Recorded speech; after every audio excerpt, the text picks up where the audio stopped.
Bismillahirrahmanirrahim. Assalamualaikum warahmatullahi wabarakatuh. Selamat malam, selamat bergabung sahabat Chelsea. Alhamdulillah, puji dan syukur. Mari kita panjatkan kehadirat Allah Subhanahu wa Ta'ala karena atas rahmat dan hidayahnya kita bisa berkumpul di webinar pada hari ini. Dan salawat serta salam semoga terlimpah curahkan kepada Nabi Muhammad SAW.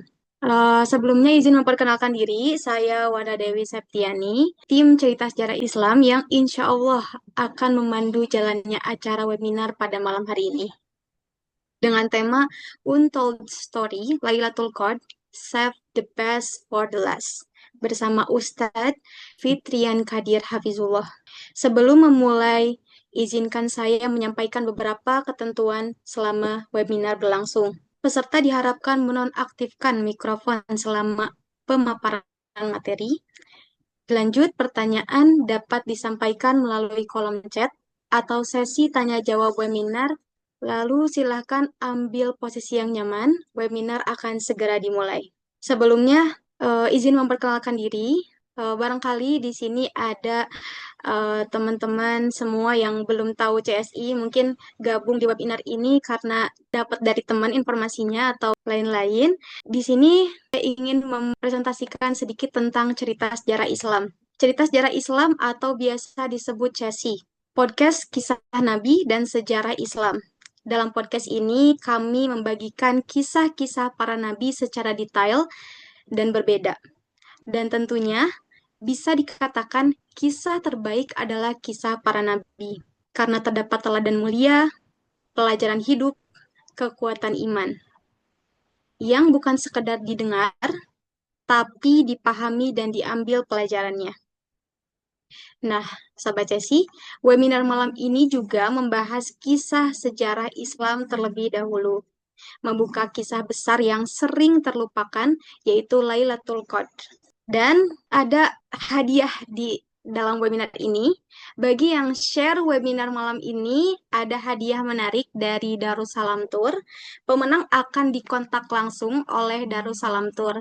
Jadi, Sobat Cesi bisa nge-share tentang mungkin dari materi atau yang termasuk di dalam webinar ini di sosial media, dan jangan lupa tag cerita sejarah Islam, dan akan ada hadiah menarik dari Darussalam Tour. Pemenang akan dikontak langsung oleh Darussalam Tour. Jangan lupa tag cerita sejarah Islam. Dan sekarang kita masih di bulan Sya'ban, Sobat Cesi.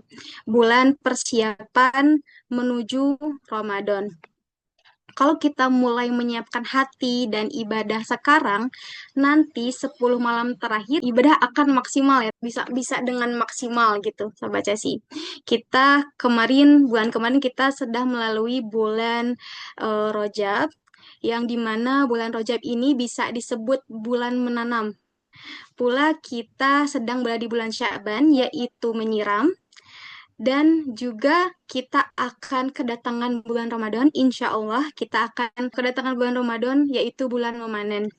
Begitu banyak momen-momen di bulan Ramadan. Ada turunnya Al-Quran, dan juga ada panen terbesar, yaitu malam Lailatul Qadr, yang akan kita bahas webinar malam hari ini bersama Ustadz Fitrian Kadir Hafizullah. Nah, jadi Sobat Cesi, mungkin akan ada sambutan dari owner CSI, yaitu Kak Nahayu Kresnawati. Kak Nahayu Kresnawati udah hadir di sini. Halo, Assalamualaikum. Waalaikumsalam. Oke, udah kedengeran ya suaraku? Ya, kedengaran Kak. Oke, Bismillahirrahmanirrahim. Assalamualaikum warahmatullahi wabarakatuh. Selamat malam teman-teman semua. Salam. Makasih untuk waktu yang udah di itu ya dihadirkan di sini, terutama untuk sponsor dari acara ini yaitu Darussalam Tour dan Travel serta Umroh Iktikaf. Mungkin teman-teman di sini banyak yang nanya gitu ya, kenapa kok Chelsea ngadain acara mengenai Lailatul Qadar tapi 2 bulan sebelum Lailatul Qadar itu sendiri gitu ya, bahkan Ramadan itu kan masih di 1 bulan lagi. Nah sebenarnya ini mengingatkan kita juga ya bahwa Lailatul Qadar itu bukan sebuah event teman-teman.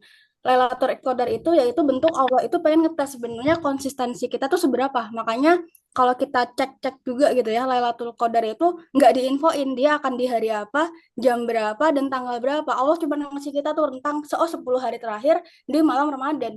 Dan nanti pun, walaupun Allah udah ngasih nih cuma 10 hari loh limit durasinya, tapi kalau kita itu sebelumnya nggak konsisten untuk mengajar itu, atau kita sebelumnya nggak terbiasa untuk beribadah secara rutin, ya 10 hari Ramadan di akhir pun itu akan terasa sangat-sangat berat gitu ya. Sehingga pada akhirnya Lailatul Qadar itu harus di prepare jauh-jauh hari nih supaya nanti menuju Ramadan ibadah kita udah lebih oke lagi, menuju 10 Ramadan terakhir kita udah lebih kuat lagi nih dalam hal beribadah.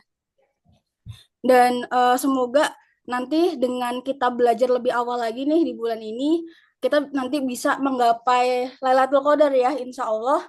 Bahkan Ya, nanti insya akan Allah. lebih bagus lagi kalau kita bisa menggapai Lailatul Qadar di buminya Rasulullah gitu ya, di Mekah, di depan Ka'bah gitu ya. Dan semoga kerjasama dengan Darussalam ini nggak cuma berhenti di sini nih kita hubungannya, tapi gimana caranya ya nanti kita bisa mengadakan Lailatul Qadar tuh di Mekah gitu ya. Bismillah ya, semoga nanti kita bisa Nah, kecapean. Dan aku mau ngenalin sedikit tentang cerita sejarah Islam podcast. Jadi CSI itu kita dibangun sejak 5 tahun lalu dengan kesadaran bahwa banyak banget ada salah pemahaman, bukan salah ya, kekurangan pemahaman generasi Muslim sekarang mengenai cerita sejarah dari sejarah Nabi Adam sampai sejarah Nabi Muhammad gitu ya, sampai Nabi Muhammad.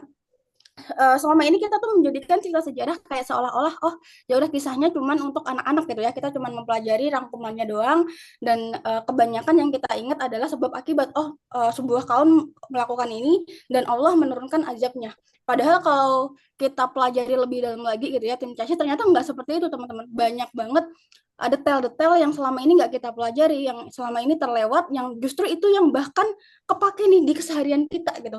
Kalau azab sampai ditenggelamkan terus dibakar dan lain-lain kan itu terasa jauh ya, tapi ternyata banyak banget cerita keseharian yang relevan. Kayak misalkan, oh ada loh cerita Nabi tentang kecemburuan anak-anak di dalam keluarga, oh ada loh cerita Nabi tentang perasaan di tolak gitu, oh ada loh cerita Nabi tentang hubungan suami istri. Nah itu ternyata bisa kita dalemin lagi gitu ya di cerita sejarah yang lebih dalam. Nanti teman-teman bisa akses podcast kami di Spotify ya, dan ada YouTube-nya juga, dan bisa mengakses akun sosial media kita di Instagram maupun TikTok @cerita sejarah Islam. Dan karena kita tahu bahwa cerita sejarah tuh harusnya bisa sangat menduniawi gitu ya sehari-hari, makanya selama ini pun dalam bercerita kita juga menghadirkan narasumber-narasumber yang dia sangat expert nih di bidangnya. Kita pernah menghadirin dokter gitu ya untuk membahas tentang kaum Nabi Lut, tentang homo dan penyakitnya ya. Kita pernah menghadirkan dosen S3 peternakan UGM waktu itu untuk membahas kurban. Kita pernah ngedatengin pembisnis, kita pernah ngedatengin peneliti dari BRIN gitu ya. Dan insya Allahnya nanti akan banyak lagi spesialis-spesialis tentang ilmu keduniawian yang kita hadirkan di cerita sejarah Islam podcast. Termasuk hari ini karena kita ngebahas Lailatul Qadar ya, kita juga akan mendengarkan penjelasan lebih dalam lagi dari expertnya seperti itu. Demikian dari saya, aku salurin lagi ke Wanda.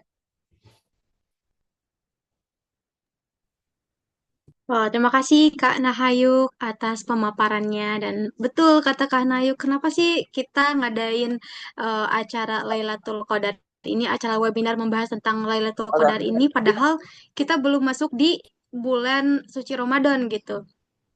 Dan ya ternyata kita emang harus mempersiapkan ini di bulan Sya'ban ini, karena terkadang ya itu kadang suka lupa bahwa kita tuh udah ada di Sya'ban gitu ya. Makanya kita harus mempersiapkan terlebih dahulu tentang untuk Lailatul Qadar di bulan Ramadan nanti. Baik, dan juga tadi Kak Nay juga udah memaparkan CES itu seperti apa, dan mungkin di sini Sobat Cesi yang masih bingung gitu untuk mengakses cerita sejarah Islam di mana sih gitu. Nah, kita bisa ditemukan di Spotify dan juga di Apple Podcast. Mungkin Sobat Cesi bisa cari tahu tentang cerita sejarah Islam dan kisah-kisah Nabi lainnya. Dan teman-teman semuanya, oke, kita bahas sedikit tentang Lailatul Qadar. seperti yang Kak Nay bilang sebelumnya tadi di notice kita kan bisa di bulan Ramadan dan mempersiapkan Lailatul Qadar ini bulan 1000 bulan bulan Ramadan ini, dan ya siapa tahu kita bisa Lailatul Qadar di Masjidil Haram gitu teman-teman. Di sini kita juga bersama Darussalam Tour. Kita spill-spill sedikit tentang Darussalam Tour. Kapan sih terakhir kali kita benar-benar fokus untuk menghadapi Lailatul Qadar? Kadang kan kita Lailatul Qadar nih di masjid, tapi kita masih bawa hal-hal duniawi seperti laptop mungkin sambil mengerjakan tugas, sambil mengerjakan pekerjaan gitu ya.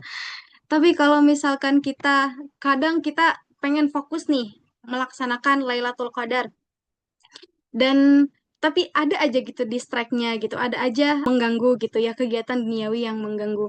Nah, jadi di sini di Darussalam Tour dan Travel ini menyiapkan sebuah program yang bukan sekedar umroh, tapi sebuah perjalanan pulang kepada Allah.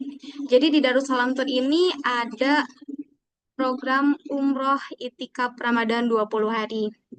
Apa sih yang membedakan tentang program ini dan program umrah biasa? Program ini 10 hari terakhir Ramadan. Jadi di Darussalam Tour ini full, bisa itikaf full di Masjidil Haram, dan kita bisa tinggal di masjid full selama 10 hari tanpa pulang ke hotel dan menghidupkan malam-malam Ramadan di rumah Allah langsung. Dan ini yang membuat program itikaf dari Darussalam Tour ini istimewa, yaitu itikafnya full service. Teman-teman semuanya, sobat cari semuanya nggak perlu repot apapun, makan sahur dan berbuka diantar ke masjid, baju bersih, baju ganti diantar ke masjid, power bank jamaah di charge oleh tim, semua keperluan teknis dihandle oleh Darussalam. Jadi jamaah itu tidak perlu bolak-balik hotel gitu. Dan detail perjalanan di Darussalam Tour ini waktu 20 hari, keberangkatan dari 3 Maret sampai dengan 23 Maret 2026 dengan maskapai Saudi Airlines direct flight, dan hotel Madinah Golden Tulip Azhar, dan di Mekah Anjum Hotel Transit Wake Al Masir. Semua itu udah termasuk tiket pesawat, PP, visa umroh, hotel sesuai program, makan sahur dan berbuka menu Indonesia, dan pembimbing dan mutawif, private bus, AC, dan air zam-zam 5 liter asuransi perjalanan. Jadi kita tuh udah disediakan, jadi kita tinggal fokus ibadah di Masjidil Haram, nggak perlu memikirkan tentang kegiatan duniawi mungkin, dan juga kita bisa fokus untuk beribadah di Masjidil Haram ini. Dan kita notice kembali tentang Rajab bulan menanam, Sya'ban bulan menyiram, dan Ramadan bulan memanen. Dan semoga kita bisa memberikan apresiasi terbaik kita untuk menyambut bulan suci Ramadan di tahun ini. Insya Allah, Allah pertemukan kita dengan bulan suci Ramadan. Dan saya ingatkan kembali, sobat-sobat saya, sambil menunggu Ustadz masuk ke webinar hari ini. Jadi bagi yang share webinar malam hari ini ada hadiah menarik dari Darussalam Tour. Menang akan dikontak langsung oleh Darussalam Tour. Jangan lupa tag IG Cerita Sejarah Islam. Oke, Alhamdulillah Ustadz Fitrian Kadir telah masuk ke webnya. Assalamualaikum Ustadz. Assalamualaikum warahmatullahi wabarakatuh. Suara saya jelas teh? Jelas Ustadz.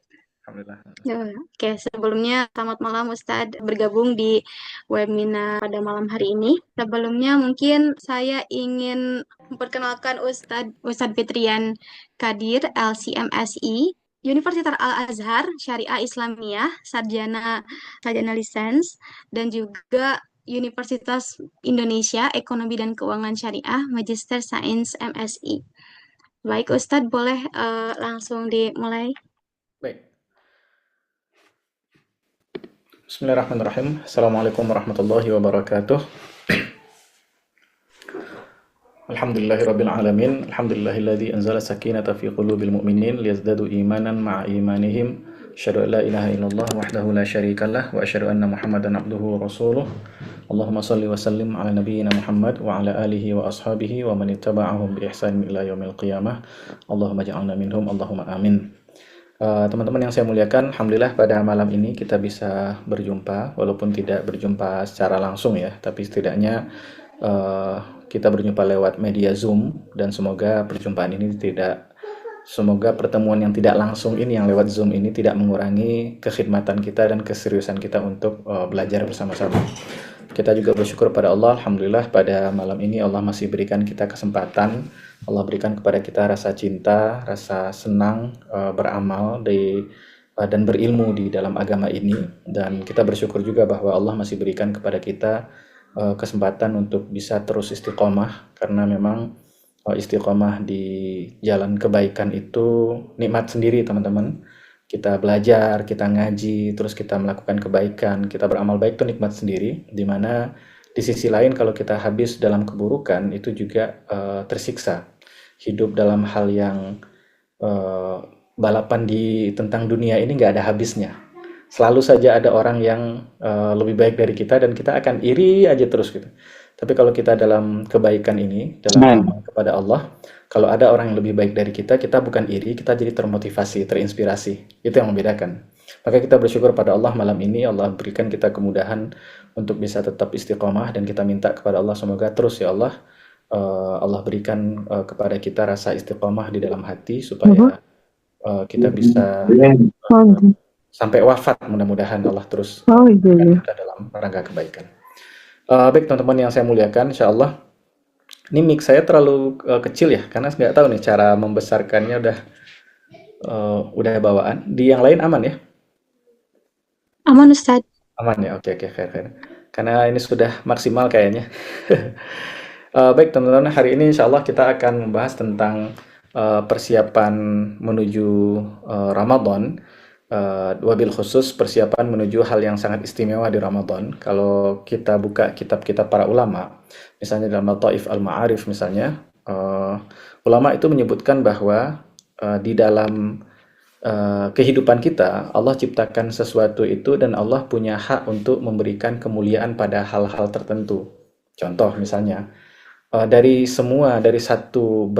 berapa juta kilometer persegi ini, diameter luasnya bumi ini, dan dari bumi yang luas ini Allah sebutkan bahwa tempat paling mulia di bumi ini adalah masjidnya Allah. Dan dari semua masjid yang ada, Allah sebutkan yang paling mulia itu ada 3 masjid. Pertama Masjidil Haram, itu yang paling mulia, kemudian Masjid Nabawi, dan terakhirlah Masjidil Aqsa. Artinya Allah berikan kemuliaan pada tempat-tempat tertentu yang Allah tidak berikan hal yang sama di tempat lain. Jadi kalau kita bicara tentang mana yang lebih mulia ibadah di Masjidil Haram ketimbang masjid dekat rumah kita, ya pasti di Masjidil Haram. Mana sholat wajib yang lebih mulia di masjid rumah kita atau di rumah kita, ya pasti di masjid rumah kita. Dan itu Allah berbuat sekehendaknya. Dan salah satu yang Allah inginkan, Allah berikan kemuliaan pada hal tertentu, seperti pada tempat tertentu. Atau juga Allah berikan kemuliaan kepada orang-orang tertentu. Misalnya Allah muliakan para nabi dan rasulnya, dan tidak semua orang selain nabi dan rasul semulia mereka.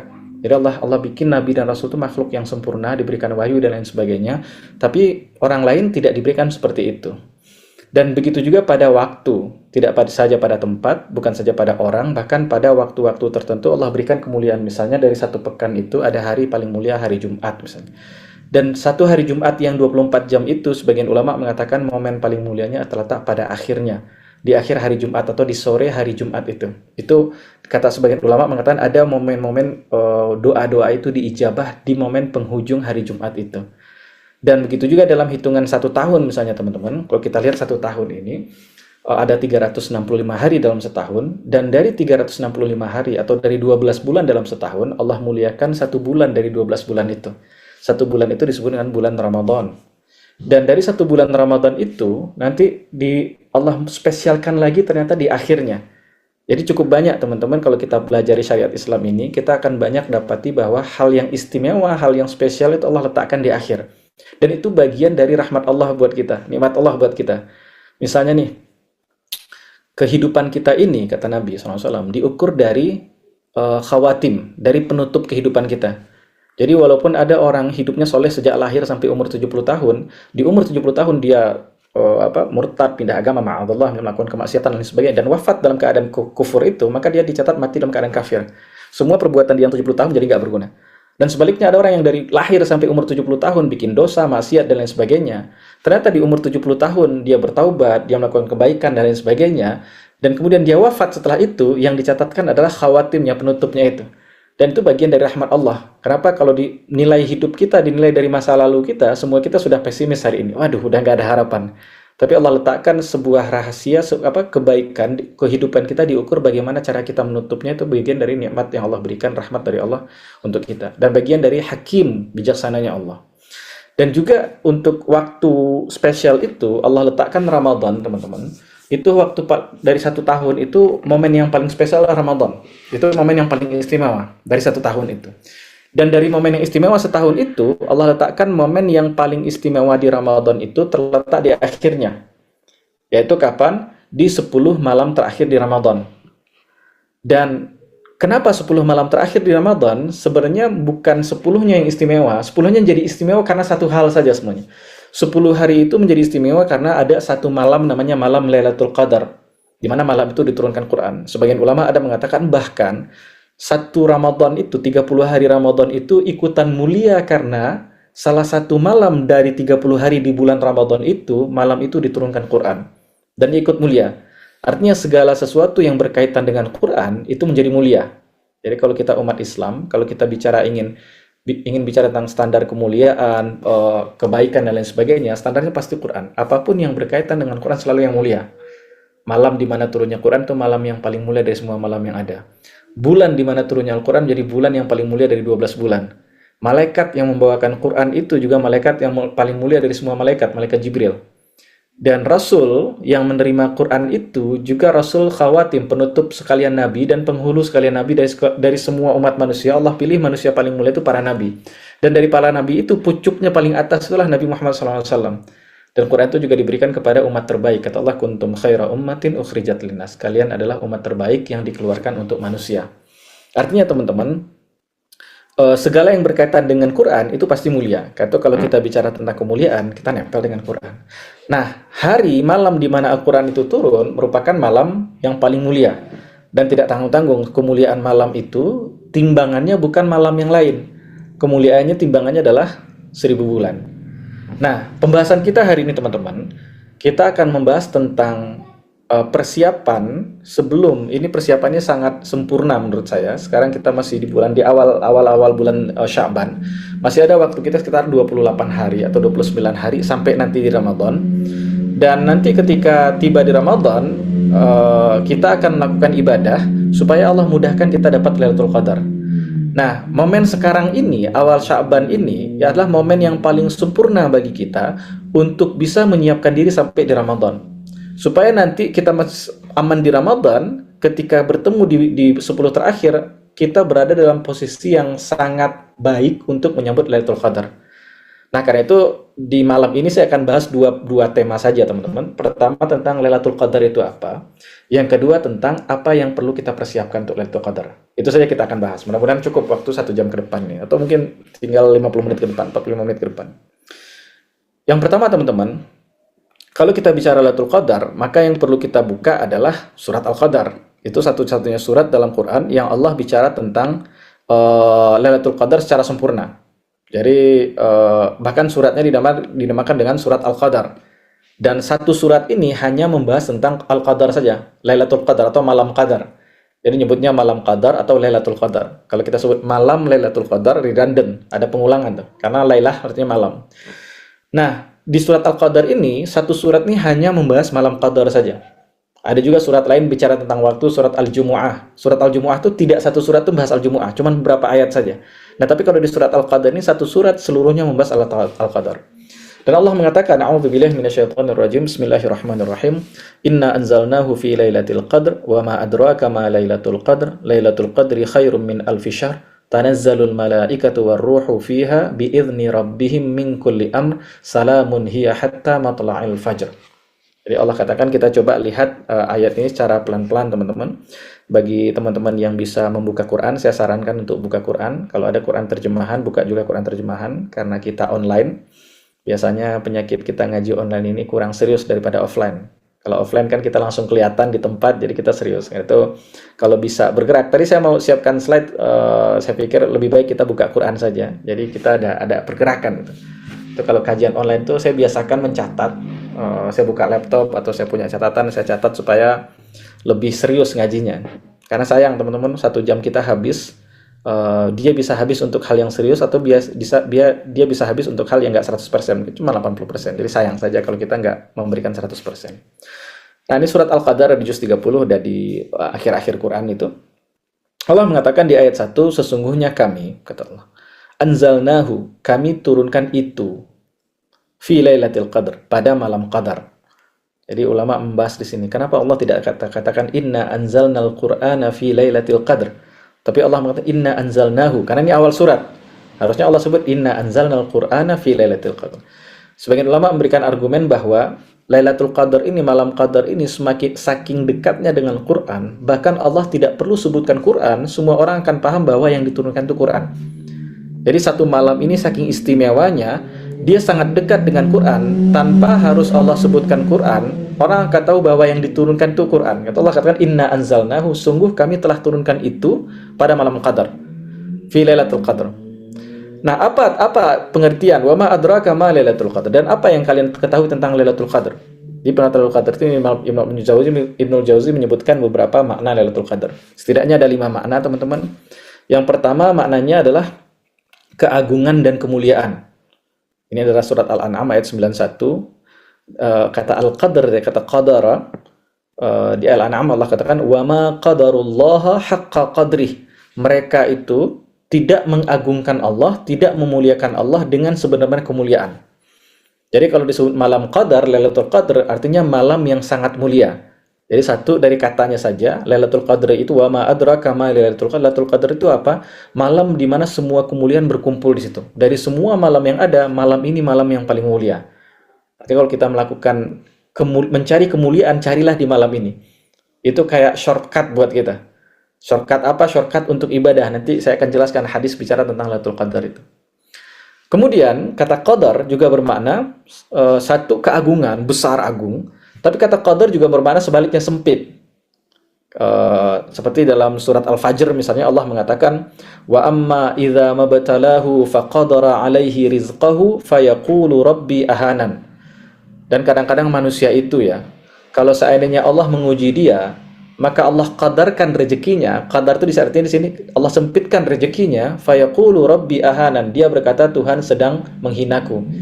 Jadi orang-orang jahiliyah itu dulu, orang jahiliyah itu dia menilai kemuliaan, keagungan dan kehinaan dilihat dari harta. Jadi kalau ada orang kaya, duitnya banyak, rezekinya banyak, mereka sepakat mengatakan berarti ini orang dimuliakan oleh Allah. Tapi sebaliknya wa amma idza mabtalahu, dan kalau seandainya orang itu diuji sama Allah, wa qadara alaihi rizqahu, dan disempitkan rezekinya, fayaqulu, dia mengatakan rabbi ahanan, wah Tuhanku sedang menghinaku. Jadi dulu orang jahiliyah berpikir kemuliaan dan tidak mulia itu terlihat dari harta kekayaannya. Nah, gaya jahiliyah ini masih ada di kita hari ini kadang-kadang. Terlihat dari handphone seri apa yang dia pegang. Kalau serial keluaran 2025 akhir, wah berarti ini orang mulia nih. Tapi kalau handphonenya itu masih Samsung J2, oh berarti nggak mulia ini. Nah, itu orang jahiliyah juga kayak gitu dulu. Jadi nggak usah kaget, hari ini ada orang punya standar itu. Dulu jahiliyah juga kayak gitu, diutusnya Rasul untuk memperbaiki sudut pandang itu. Nah, kata qadar di sini, ternyata maknanya lah sempit, atau sedikit. Faqadara alaihi rizqahu, Allah qadarkan, Allah sempitkan rezekinya. Apa maksudnya sempit di sini? Kata ulama, kata Lailatul Qadar artinya sempit. Langit ketika malam Qadar itu menjadi sempit. Kenapa? Karena semua malaikat itu turun ke langit dunia. Termasuk nanti di surat Al-Qadar itu disebutkan tanazzalul malaikatu warruhu fiha. Jadi di malam Qadar itu, malam itu menjadi sangat sesak dan sempit karena semua malaikat itu turun ke langit bumi. Kenapa turun ke langit bumi? Bahkan nggak cuma malaikat saja, bahkan malaikat Jibril, ar-ruh di sini disebut malaikat Jibril. Bahkan malaikat Jibril juga turun. Malaikat Jibril sudah nggak turun ke langit dunia, teman-teman. Sejak Nabi SAW wafat, sudah tidak ada wahyu turun. Malaikat Jibril sudah tinggal di langit saja, udah nggak turun lagi ke langit dunia. Karena nggak ada tujuan turun ke langit dunia. Terakhir beliau turunlah terakhir mengantarkan wahyu kepada Nabi SAW. Tapi ketika Lailatul Qadar, malaikat Jibril yang pernah turun buat Nabi SAW itu pun turun pada malam itu. Jadi kalau kita pengen jadi spesial dan istimewa, itu malaikat Jibril juga turun. Nah, dalam beberapa riwayat disebutkan, dalam tafsir dari surat Al-Qadar disebutkan kenapa malaikat Jibril turun, itu yatafaqqadul Qur'an. Kata ulama itu malaikat Jibril turun untuk mencari siapa yang interaksi dengan Quran pada malam itu. Baik dia baca Quran dalam sholat, mendiskusikan Quran, mengkaji ayat Quran, mengamalkan ayat yang dalam Quran. Apa kan ayat Quran, apa perintah sedekah, perintah sholat dan sebagainya, itu kan mengamalkan perintah Quran. Itu malaikat Jibril melihat itu. Kalau sebelumnya malaikat Jibril turun ke bumi untuk interaksi dengan Nabi Muhammad, maka setelah itu setiap malam Qadar, malaikat Jibril melihat umat Nabi Muhammad yang melanjutkan legasi peninggalan yang tinggal oleh Nabi Muhammad SAW. Nah, malam Qadar itu bermakna sempit karena apa? Karena saking penuhnya langit oleh para malaikat. Jadi kita ini kan diberikan hijab mata oleh Allah sehingga kita tidak bisa mengakses yang gaib. Tapi teman-teman, kalau Allah bukakan hijab mata itu, hijab basirah kita itu, dan kita bisa mengakses yang gaib, ketika malam Qadar itu saya yakin nggak satu pun di antara kita yang bisa tidur. Dan bahkan nggak ada di antara kita yang punya rasa kantuk. Bayangkan, semua makhluk langit itu turun ke langit bumi. Dan kita ngeliat tuh malaikat tuh penuh tuh berdesak-desakan di langit bumi di malam Qadar itu. Itu orang sengantuk apapun ketika ada perayaan apa sangat besar kayak malam tahun baru lah di Indonesia. Malam tahun baru itu kan orang ngantuk, orang nggak biasa begadang, itu kuat begadang sampai jam 1 malam. Nah, itu baru manusia. Tuh bayangkan makhluk langit yang turun itu menjadi sangat sesak langit. Itu di antara makna Al-Qadar yang kedua. Makna Al-Qadar yang ketiga itu diantaranya keputusan Allah. Misalnya dalam hadis tentang rukun iman, Allah katakan diantara rukun iman itu adalah wa tu'minu bil qadri khairihi wa syarrihi, dan engkau beriman dengan qadar Allah baiknya atau buruknya. Qadar di situ artinya apa? Keputusan Allah. Nah, di antara tafsiran ulama tentang Lailatul Qadar yang artinya keputusan adalah ini malam di mana takdir manusia itu, kan takdir manusia itu ada startnya. Nah, Lailatul Qadar ini di mana takdir manusia itu mulai di-startkan di situ. Saat Allah memutuskan ketentuan kita. Jadi malam Lailatul Qadar itu di mana takdir kita itu setiap tahun. Jadi kan kalau teman-teman baca hadis, ada hadis di mana amal kita terangkat. Kalau setiap minggu itu pada hari Kamis itu. Nanti setiap tahunnya itu ditetapkan pada malam Qadar itu. Maka berharaplah kepada Allah ketika ditetapkan takdir kita pertama kali di tahun itu, kita berharap kepada Allah kita lagi sedang berbuat baik. Itu di antara maknanya adalah keputusan. Juga nanti kata Al-Qadar itu di antara maknanya adalah manzilatun wa syaraf. Di antara maknanya kedudukan yang mulia, dan juga berkaitan dengan makna yang kelima, dzu san'in azim. Makna qadar itu juga berarti memiliki value, memiliki nilai yang luar biasa. Artinya bagi siapa yang ingin mendapatkan value dalam hidupnya, mendapatkan kebaikan dalam hidupnya, kemuliaan yang hakiki dalam hidupnya, kemuliaan di sisi Allah, bukan manusia. Manusia hari ini bisa memuliakan kita, 5 hari lagi bisa jadi menghinakan kita, itu manusia. Tapi yang kita harapkan kemuliaan di sisi Allah, maka kita cari pada malam Qadar ini.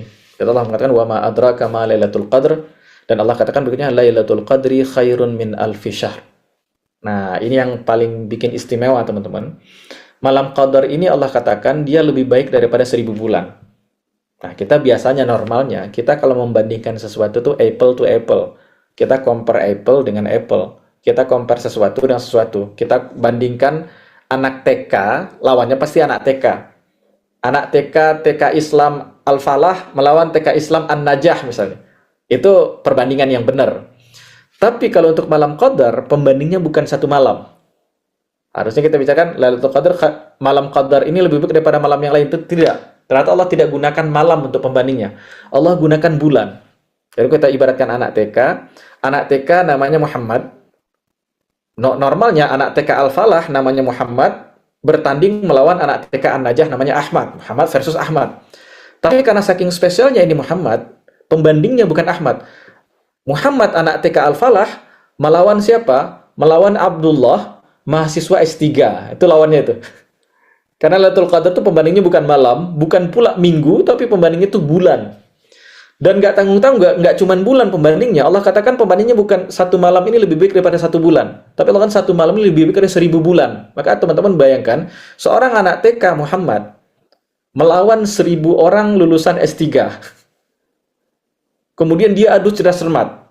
Dan Allah katakan pembandingnya seorang Muhammad ini, Allah tidak sebutkan dia sama dengan 1000 orang doktor, tapi Allah katakan dia khairun, lebih baik dari 1000 doktor. Artinya apa? 1 malam ini lebih baik dari 1000 bulan. Jadi semua kebaikan kita selama 1000 bulan, itu bisa jadi 1 malam ini melampaui itu. Nah, konteks awalnya, riwayatnya itu, waktu itu sahabat Nabi membaca kisah tentang umat-umat terdahulu. Nabi-nabi terdahulu, Nabi Musa, Nabi Isa, dan nabi lainnya. Dan umat terdahulu itu umurnya lebih panjang daripada kita-kita, teman-teman. Umur yang pendek itu cuma di umatnya Nabi SAW. Kata Nabi mengatakan, A'maru ummati baina sittin wa sab'in. Usia umatku rata-rata antara 60 dan 70 tahun. Jadi kalau ada orang usianya 80 tahun ke atas, itu sudah bonus. Normalnya biasa 60-70 tahun. Nabi kita SAW wafat di usia 63 tahun. Itu rata-rata usia umatnya Nabi Muhammad. Tapi di atas Nabi Muhammad sebelum kita, itu ada umat yang 100 tahun, 200 tahun, 300 tahun.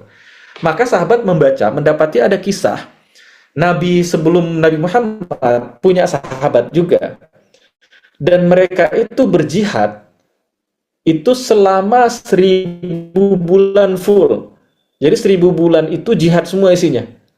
Nah, kita kan 1000 bulan itu kalau kita konversi ke tahun, maka 1000 bulan itu akan kita temukan sekitar 83 tahun, 83,3 sekian tahun. Taruhlah 84 tahun.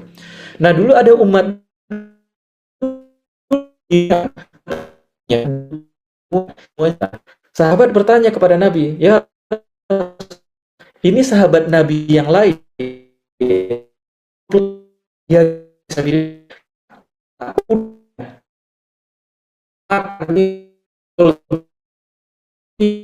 main HP dan sebagainya tuh. Maka di mana posisi kita, umat yang katanya spesial dibanding dengan umat sebelumnya? Umat sebelumnya, taruhlah usia mereka 300 tahun, 83 tahun itu habis untuk jihad saja. Jadi benar-benar setiap detik di 83 tahun itu untuk jihad saja. Bagaimana dengan kita? Kata Rasul mengatakan, nahnul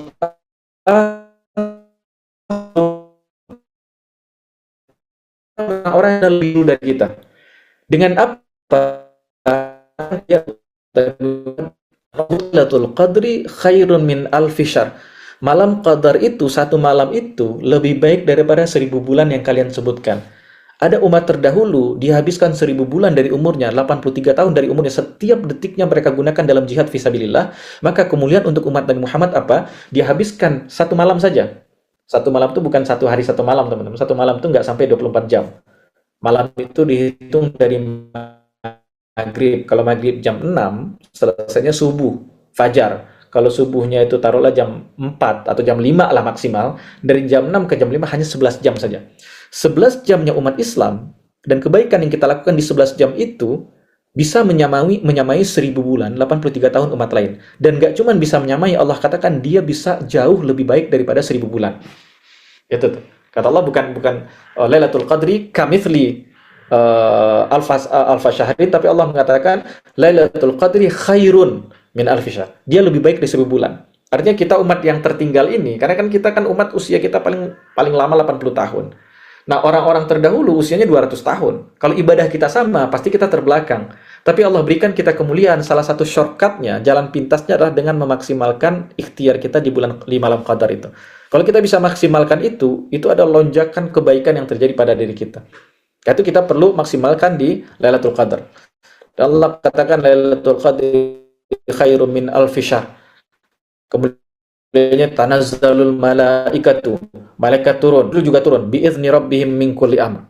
Kalau Allah katakan salamun hiya hatta matla'il fajr. Kedamaian adalah dia sampai terbitnya fajar. Jadi Allah, ini ayat luar biasa teman-teman. Malam Qadar ini kita tuh kan hidup kan orang pengen gimana ya, pengen hidup tenang ya. Gimana pengen hidup nyaman ya. Nah, ini di malam Qadar ini Allah katakan salamun hiya. Kedamaian adalah dia. Dan kalau kita belajar bahasa, teman-teman, kita akan dapatkan unik. Harusnya, Lailatun hiya salam. Malam itu adalah kedamaian. Sampai terbitnya fajar. Artinya, malam itu, ada kedamaian di malam itu. Atau malam itu adalah kedamaian sampai terbitnya fajar. Jadi kalau kalimatnya malam itu adalah kedamaian, sampai terbitnya fajar, maka malam itu menjadi istimewa karena itu kedamaian. Tapi ayat ini Allah rubah susunannya. Allah katakan salamun hiya. Kedamaian adalah malam itu. Beda ya. Kalau malam itu kedamaian, bisa jadi kedamaian ada di tempat lain. Tapi ketika saking istimewanya malam Qadar ini, Allah katakan bahwa salamun hiya. Kedamaian adalah itu malam itu. Hatta matla'il fajr. Sampai terbitnya fajar. Artinya, Allah berikan kemuliaan yang luar biasa untuk malam Qadar ini. Dan Allah katakan kepada kita, Allah tugaskan kepada kita untuk maksimalkan ikhtiar di malam qadar. Karena itu Imam Fakhruddin Ar-Razi itu memberikan sebuah pemikiran yang luar biasa. Beliau mengatakan tentang malam qadar kan kita nggak tahu. Rasulullah pernah dikasih tahu tentang kapan malam qadar, kemudian Rasul dibikin lupa oleh Allah. Rasul lupa. Karena itu, tapi Rasul tahu hitungannya sekitar kapan. Dan nanti Rasul berikan tuh iltamisuha 10 malam terakhir itu, malam qadar itu kemungkinan jatuh di 10 terakhir Ramadan. Kemudian nanti di 10 terakhir itu Rasul spesifikkan lagi, carilah di malam-malam ganjilnya. Dan Rasul spesifikkan lagi dari malam ganjil itu cari di 7 malam terakhir. Berarti dari malam 23, 25, 27, kemudian 29. Rasul spesifikkan. Tanggal pastinya Rasul nggak tahu. Pernah dikasih tahu kata Rasul, saya lupa. Kenapa Rasul lupa? Gara-gara waktu itu Rasul dapat informasi tentang itu dari malaikat Jibril. Rasul masuk ke masjid, di masjid ada 2 orang lagi berantem. Dan Rasul lupa dengan tanggal itu. Karena itu kita umat Islam tuh kalau berantem terus, akibatnya berat. Rasulullah melihat 2 orang saja yang berantem, Rasul lupa. Ini kita nih berantem mulu. Itu susahnya umat Islam haji itu berantem terus. Ntar lagi nih teman-teman, ntar lagi kita akan berantem lagi nih. Apa berantemnya? Berantem rutin kita nih. 1 Ramadan jatuh hari Selasa atau hari Rabu. Kita mau masuk ke bulan suci, kita buka dengan baku hantam antar kita. Gimana mau berkah? Itu sedih sekali gitu. Ya udah, pilih. Kalau saya yakin hari Selasa, saya hargai yang hari Rabu. Saya yakin hari Rabu, ya udah puasa hari Rabu, hargai yang hari Selasa. Selesai urusan. Kita ini bukan kurang ilmu, kita kurang dewasa saja sebenarnya. Kalau ilmu kita udah cukup, cuman kurang dewasa aja. Itu Rasul tuh ketika ketemu sama 2 orang sahabat yang berantem, itu Rasul lupa tanggal berapa tuh Lailatul Qadar. Tapi Rasul tahu. Nah, Imam Fakhruddin Ar-Razi mengatakan, ada hikmah yang besar kenapa malam qadar itu disembunyikan. Kenapa? Kalau malam qadar itu diketahui tanggalnya, taruhlah kita tahu malam qadar itu pasti jatuh pada tanggal 27 Ramadan. Dan ada orang yang tidak beribadah di malam itu, maka dia melakukan kedurhakaan yang sangat besar. Artinya apa teman-teman? Kita bikin dosa, bikin maksiat. Hidup kita itu nggak ada manusia yang nggak bikin dosa. Semua manusia itu bikin dosa.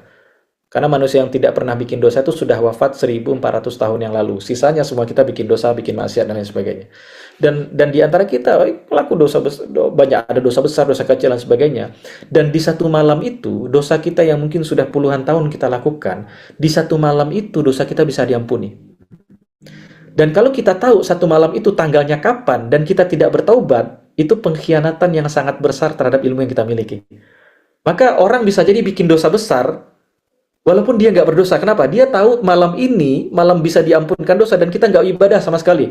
Masih sibuk bikin kue lebaran, masih sibuk cari baju lebaran jalan dari mall ke mall, masih sibuk buka marketplace scrolling aja terus tuh nggak beli-beli. Nah, itu akhirnya kalau Lailatul Qadar dikasih tahu ke kita tanggalnya, kata Imam Fakhruddin Ar-Razi, kemungkinan besar kita akan berdosa besar karena tidak memaksimalkan itu. Jadi ada hikmahnya kita nggak tahu. Ada hikmahnya kita nggak. Jadi ada satu riwayat kata Imam Fakhruddin Razi. Jadi ketika itu di malam itu ada sahabat lagi tidur-tiduran di malam qadar itu. Ketika sahabat tidur-tiduran itu, Rasul mau bangunin sahabat ini. Bukan di malam qadar, di malam Ramadan itu. Cuman Rasul nggak bangunin langsung. Rasul bilang ke Ali, wahai Ali, tolong bangunin si Fulan. Ali heran. Biasanya Rasul tuh nggak minta tolong untuk hal yang Rasul bisa lakukan. Tapi kok Rasul minta tolong ke saya, cuman bangunin si Fulan, kan Rasul juga bisa langsung. Akhirnya Rasul bangunin si Fulan. Rasul Ali yang bangunin Fulan. Pada Ali nanya ke Rasul, ya Rasulullah, kenapa engkau suruh saya? Rasul mengatakan kalau saya yang nyuruh dia, maka itu jadi perintah. Dan kalau dia nggak bangun, dia berdosa.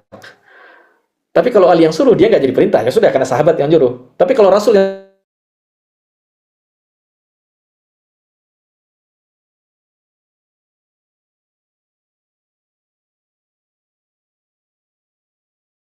nggak dikasih tahu, supaya kalau kita nggak maksimal, kita nggak kenapa-napa. Ya Allah, maaf saya nggak maksimal karena saya nggak tahu ya Allah. Masih diterima lah. Tapi kalau kita tahu, terus kita nggak maksimal, Allah akan tanya balik. Kamu kan tahu tanggalnya, sudah dikasih tahu. Cuma 1 malam kok. Dari 365 hari, coba maksimal 1 malam, kamu nggak bisa. Itu dirahasiakan. Nah, dari semua keutamaan Lailatul Qadar ini, teman-teman. Di Lailatul Qadar ini kita bisa diampuni semua dosa kita. Rasul mengatakan man qama lailatal qadri imanan wa ihtisaban ghufira lahu ma taqaddama min dzambi. Siapa yang melakukan aktivitas kebaikan pada malam hari di Lailatul Qadar itu diampuni semua dosa-dosa yang telah terdahulu. Nah, bagaimana cara mendapatkan Lailatul Qadar? Nah, ini penting kita ketahui, penting kita pahami. Orang-orang berpikir untuk mendapatkan Lailatul Qadar ya sudah nanti kita maksimal saja di malam ke-27. Nah, inilah trikinya Lailatul Qadar di sini. Banyak orang nggak paham di sini. Banyak orang lakukan, teman-teman. Dia berpikir, ya sudah, karena Lailatul Qadar udah jelas tuh. Kata Nabi, tunggulah dia di malam 21, 23, 25, 27, 29. Clear. Daripada kita jungkir balik 30 hari, cukup kita jungkir balik di 5 hari aja, 5 malam saja. 21, 23, 25, 27, 29. Tapi masalahnya, orang-orang ketika melakukan Lailatul Qadar, banyak orang nyampe di titik itu dia nggak maksimal. Kenapa nggak maksimal? Karena dia belum membangun kebiasaan yang benar ketika bertemu Lailatul Qadar. Atau mungkin saya mengalami, teman-teman mungkin mengalami juga. Kalau kita bikin dosa, maksiat dan sebagainya selama Ramadan, pas di Lailatul Qadar, kita pikir, oh saya akan maksimal siapkan kopi dan sebagainya. Ketika itu kita ketiduran juga. Akhirnya nggak maksimal juga. Bahkan ada orang yang tarawehnya pun nggak selesai 8 rakaat gitu. Di malam Qadar itu. Kenapa? Karena dia berpikir, nanti saya bisa optimal di malam itu. Enggak. Yang harus kita bangun sebenarnya sebelum Lailatul Qadar, kita harus membangun habits, kebiasaan. Contoh misalnya, saya masih ingat dulu itu, zaman kita sekolah, ketika sekolah itu orang kalau mau ujian tuh stres. Nah, saya cerita ke orang tua saya lupa juga, orang tua saya cerita, saya tuh ketika ujian itu nggak pernah belajar. Alhamdulillah nilainya bagus. Dan ternyata setelah saya tanya waktu SD, saya nggak paham juga. Tapi saya ketika belajar tuh nggak pernah belajar, mau ujian nggak pernah belajar. Baru tahu itu ayah saya bilang, karena kamu belajar itu setiap malam. Jadi kalau kita belajar setiap malam, ketika bertemu ujian, kita nggak perlu stres banget, karena sudah kita cicil setiap malam. Sama dengan ketika kita ingin maksimal di Lailatul Qadar, tugas kita apa? Ya sudah mulai saya cicil kebaikan dari bulan sekarang. Dari bulan Rajab atau bulan Sya'ban, kemudian bertemu Ramadan. Supaya nanti ketika 10 terakhir, sudah ada kebiasaan yang sudah terbangun di diri kita. Dan kekuatan kebiasaan itu luar biasa, teman-teman.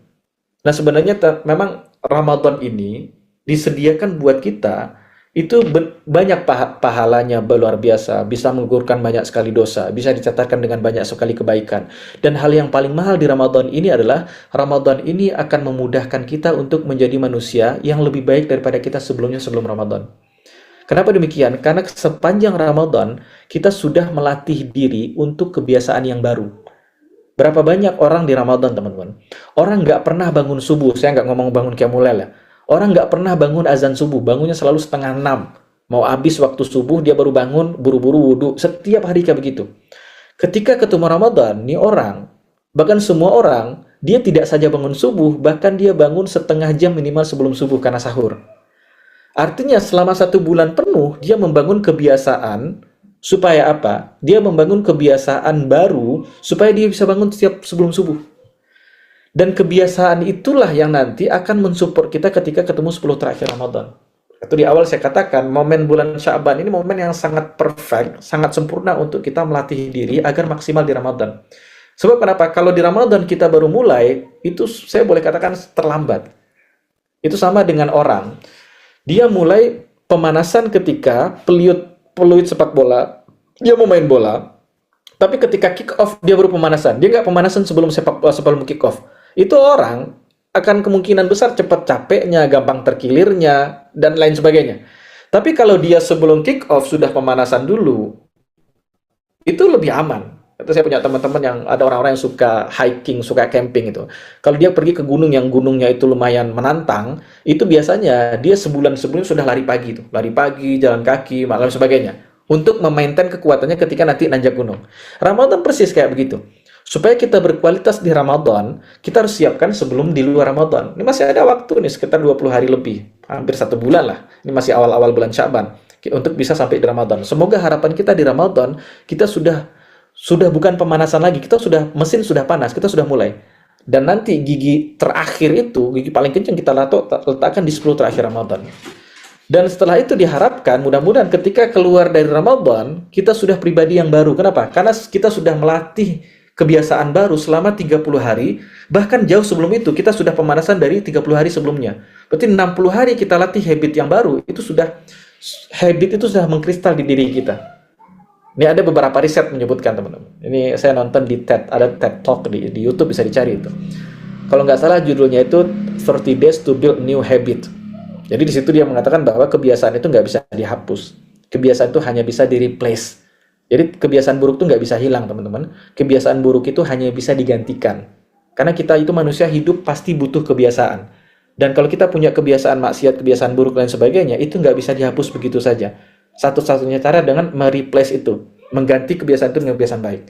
Dan dia katakan di risetnya, ternyata kita bisa building a new habit in 30 days. Manusia itu bisa membangun kebiasaan baru dalam 30 hari saja. Orang kalau sudah terbiasa melakukan hal yang sama selama 30 hari berturut-turut, di hari ke-31, dia akan lakukan itu otomatis. Contoh misal, kita nggak pernah bangun azan subuh. Taruhlah kita bangunnya selalu jam 5 lah misalnya, atau setengah 6 kita baru bangun. Tapi di Ramadan, kita paksakan terus bangun jam 4 subuh. Bahkan setengah 4 kita udah bangun. Nah, kita setengah 4 dari 1 Ramadan sampai 30 Ramadan, sebenarnya di hari ke-31 di 1 Syawal, saya hakul yakin teman-teman, kita nggak perlu pakai weker, nggak perlu pakai alarm apapun. 1 Syawal, saya yakin setengah 4 jam biologis kita sudah membangunkan kita. Masalahnya kan kita kena jebakan 1 Syawal. Jam 3 subuh kita udah bangun, tanpa weker, tanpa alarm sama sekali. Cuman kita lihat HP jam 3 subuh dan kita tahu ini bukan Ramadan. Nggak perlu sahur, kita matiin HP, kita tidur lagi. Akhirnya kebiasaan selama 1 bulan, kita sendiri yang dihancurkan di 1 Syawal. Itu mungkin namanya lebaran, dia melebar lagi tuh. Udah menipis selama Ramadan, melebar lagi, jadi lebaran. Kita yang menghancurkan habit yang kita sudah bangun selama capek-capek 30 hari penuh. Nah, untuk bisa maksimal di Lailatul Qadar di 1 malam itu, tugas kita apa teman-teman? Tugas kita harus mendesain apa yang kita lakukan sebelum masuk ke 10 hari terakhir. Dan kita bisa mulai dari sekarang.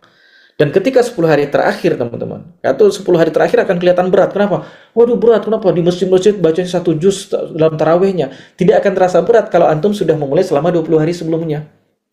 Sudah biasa baca Quran, mulai saja. Apalagi kita mulai dari sekarang. Kita nggak pernah baca Quran. Baca Qurannya cuma kematian doang, baca Yasin. Mulai saja. Mulai setiap malam saya disiplinkan setiap ba'da maghrib atau ba'da subuh, saya mau baca Quran 1 halaman saja dulu. Nggak usah banyak-banyak, 1 halaman dulu. Nggak usah one day one juz deh. Kalau antum nggak biasa, udah 1 halaman aja. 1 halaman sehari. Nanti dari bulan sekarang, bulan Sya'ban kan, 10 hari terbiasa atau seminggu terbiasa 1 halaman, besok kita naikkan 2 halaman sehari. 1 lembar sehari. Terbiasa seminggu kita naikkan 1,5 halaman. Terbiasa nanti di bulan Ramadan kita sudah biasa baca Quran itu setengah juz sehari. Berjalan baca setengah juz sehari, nanti setelah seminggu kita boleh baca 1 juz sehari. Nanti di 10 terakhir Ramadan kita sudah menikmati, bagi kita baca 1 juz sehari itu biasa. Maka ketika imam baca 1 juz ketika 1 tarawih, 8 rakaat itu dibaca salam 1 juz, kita nggak begitu berat rasanya. Dan ketika masuk mencari i'tikaf, kita sudah terbiasa dengan habit itu. Dan nggak cuma Lailatul Qadar yang kita dapatkan, dapat Lailatul Qadar itu luar biasa sekali teman-teman. Hal yang paling mahal adalah kita keluar dari Ramadan dan membawa kebiasaan baru. Karena itu penting sekali teman-teman selama Ramadan, selama dari sekarang itu kita maksimalkan ikhtiar yang kita bisa lakukan. Dan apa saja yang kita bisa lakukan? Saya coba kumpulkan beberapa hal teman-teman. Ada 5 poin. Yang pertama 5 poin itu nomor 1 adalah lebih awal lebih baik. Jadi kalau teman-teman berpikir bagaimana caranya maksimal di Ramadan nanti, lebih awal persiapkan lebih baik. Sekarang tanggal berapa ya? Lihat kalender ini tanggal 3 Sya'ban. Atau mungkin 4 Sya'ban lah. Jadi kita mulai dari 3 Sya'ban berarti kita sudah startnya lebih dulu tuh 27 hari. Kita mulai untuk membentuk kebiasaan baru. Mulai apapun, kecil pun nggak apa-apa teman. Sekecil apapun, sesepele apapun nggak apa-apa. Allah menghargai ikhtiar kita. Apapun bisa kita lakukan. Jadi 1, lebih awal lebih baik. Yang nomor 2 adalah kita cari hal-hal yang bisa kita mulai walaupun kecil, nggak apa-apa. Yang penting konsisten. Rasulullah SAW mengatakan ahabbul a'mal ilallahi adwamuha wa in qalla. Ternyata teman-teman, amal yang paling Allah cintai bukan amalan yang bukan yang besar. Ternyata amal yang paling Allah cintai adalah amal yang konsisten dilakukan sekalipun kecil. Jadi kita mulai dari malam ini misalnya, saya pengen konsisten apapun, nggak apa-apa. Misalnya saya pengen kalau bisa mulai dari nanti subuh, saya bangun sebelum azan subuh 5 menit aja. Atau minimal pas azan subuh. Kalau saya nggak biasa bangun malam, ya udah minimal azan subuh. Saya pasang wecker dan saya paksakan diri untuk bangun. Konsisten aja terus tuh. Gak perlu hal spesial. Atau mungkin saya pengen konsisten sholat duha atau qiyamul lail. Qiyamul lail nggak harus 8 rakaat. Saya pengen udah witir aja 3 rakaat, nggak apa-apa. Saya pengen bangun, kalau kita udah biasa bangun azan subuh, saya pengen bangun 10 menit sebelum subuh. Saya minimal sholat 3 rakaat witir, kemudian 2 rakaat sholat fajar itu, sholat sunnah sebelum fajar. Udah itu aja. Atau kita sudah terbiasa itu tambahkan sedikit porsi saja. Nah, itu nggak apa-apa kecil asalkan konsisten. Dan kata Rasul, Allah mencintai amal itu yang konsisten sekalipun kecil. Kenapa demikian? Karena perbuatan yang konsisten sekalipun kecil, itu perbuatan itu pasti. Kalau kita lakukan kebaikan walaupun sedikit, kalau konsisten kita lakukan, kebaikan itu akan bertambah terus-terusan. Kita nggak akan, manusia itu tidak akan pernah konsisten melakukan kebaikan yang sama. Pasti akan bertambah. Sifat asli manusia, baik kebaikan ataupun keburukan. Ada orang hari ini yang maksiatnya cuma segini, tapi konsisten dia lakukan maksiat, dalam sebulan maksiatnya sudah segini tuh. Dan dalam setahun dia lakukan maksiat yang mungkin saya nggak kebayang dia lakukan itu. Karena dimulai dengan maksiat yang kecil. Begitu juga kebaikan. Kita mulai saja dengan kebaikan yang kecil. Dalam setahun, bisa jadi kita melakukan kebaikan yang orang nggak kebayang. Kok bisa ya dia melakukan kebaikan sebesar itu di dunia yang berantakan hari ini? Lakukan yang kecil nggak apa-apa, asal konsisten. Kita bisa mulai malam ini. Malam ini setting alarm dan sebagainya. Kalau kita nggak pernah bangun subuh, paksain bangun subuh. Buat laki-laki paksain. Kalau bisa salat subuh. Atau buat kita yang sholatnya masih bolong-bolong, biasakan. Saya mulai besok saya akan wajibkan, saya akan harus paksakan sholat. Bagi kita sudah terbiasa sholat, paksakanlah untuk sholat di awal waktunya. Sudah terbiasa untuk sholat di masjid bagi yang laki-laki. Atau apapun, yang penting nggak apa-apa kecil, yang penting konsisten, dimulai saja dulu. Itu yang kedua. Karena amal yang kecil itu kalau konsisten Allah mencintai. Yang ketiga adalah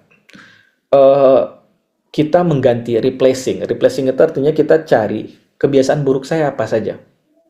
Udah telaah lagi. Kita perlu teman-teman. Orang kalau mau bikin perusahaan kecil aja, dia bikin riset. Orang mau buka Indomaret doang tuh bikin riset kecil-kecilan dia. Bukan riset yang serius, bukan kecilan. Maka kita perlu bikin riset terhadap diri saya. Kelemahan saya apa sih? Oh, kelemahan saya game. Kelemahan saya ternyata film Korea. Kelemahan saya ternyata ketemu dengan dia. Kelemahan saya ternyata mohon maaf, hari ini orang gampang sekali mengakses pornografi. Kelemahan saya ternyata chatting lama dengan lawan jenis. Cek lagi kelemahan kita apa? Cari kelemahan itu dan mulailah untuk bisa mengganti kelemahan itu. Mengganti artinya apa? Misal, kelemahan saya itu adalah saya kalau udah nonton drakor, itu sampai khatam saya nonton.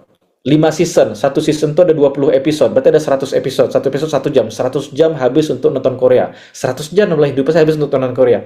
Itu hal yang sangat, nanti kita akan ratapi itu. Nah untuk itu, saya akan cek nih, saya nonton kapan aja.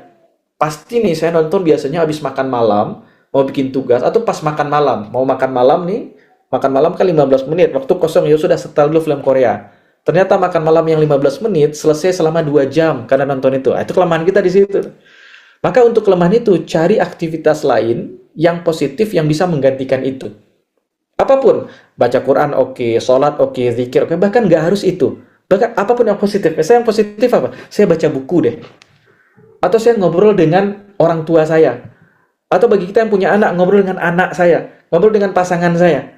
Cari apapun yang penting Allah tidak murka dengan itu untuk mereplace kebiasaan-kebiasaan buruk itu. Dan dimulai dari besok, cari ya. Kita harus analisa, kita semua harus tahu teman-teman. Kalau orang cari duit itu dia menganalisa pasar, masa kita tidak menganalisa diri kita untuk kebaikan kita nanti di akhirat. Maka yang ketiga, kita harus cari kelemahan kita apa saja, dan kita carikan pengganti untuk mengisi kelemahan itu. Yang ketiga. Dan yang keempat, lanjutan yang ketiga adalah membentuk kebiasaan baru. Jadi kita jangan tunggu Ramadan teman-teman. Ini kita bertemu di forum ini hari ini tidak kebetulan sama sekali. Semuanya sudah didesain, ditakdirkan oleh Allah. Bisa jadi teman-teman kebetulan baca postingannya saya daftar, enggak kebetulan. Segala sesuatu itu sudah Allah tetapkan takdirnya. Artinya kalau kita bertemu hari ini dan kita ngaji hari ini, Allah inginkan kepada kita supaya kita bisa maksimalkan kebaikan mulai dari hari ini juga. Jangan tunggu Ramadan. Karena ada orang yang mulai lari itu ketika peluit ditiup, yang ada encok.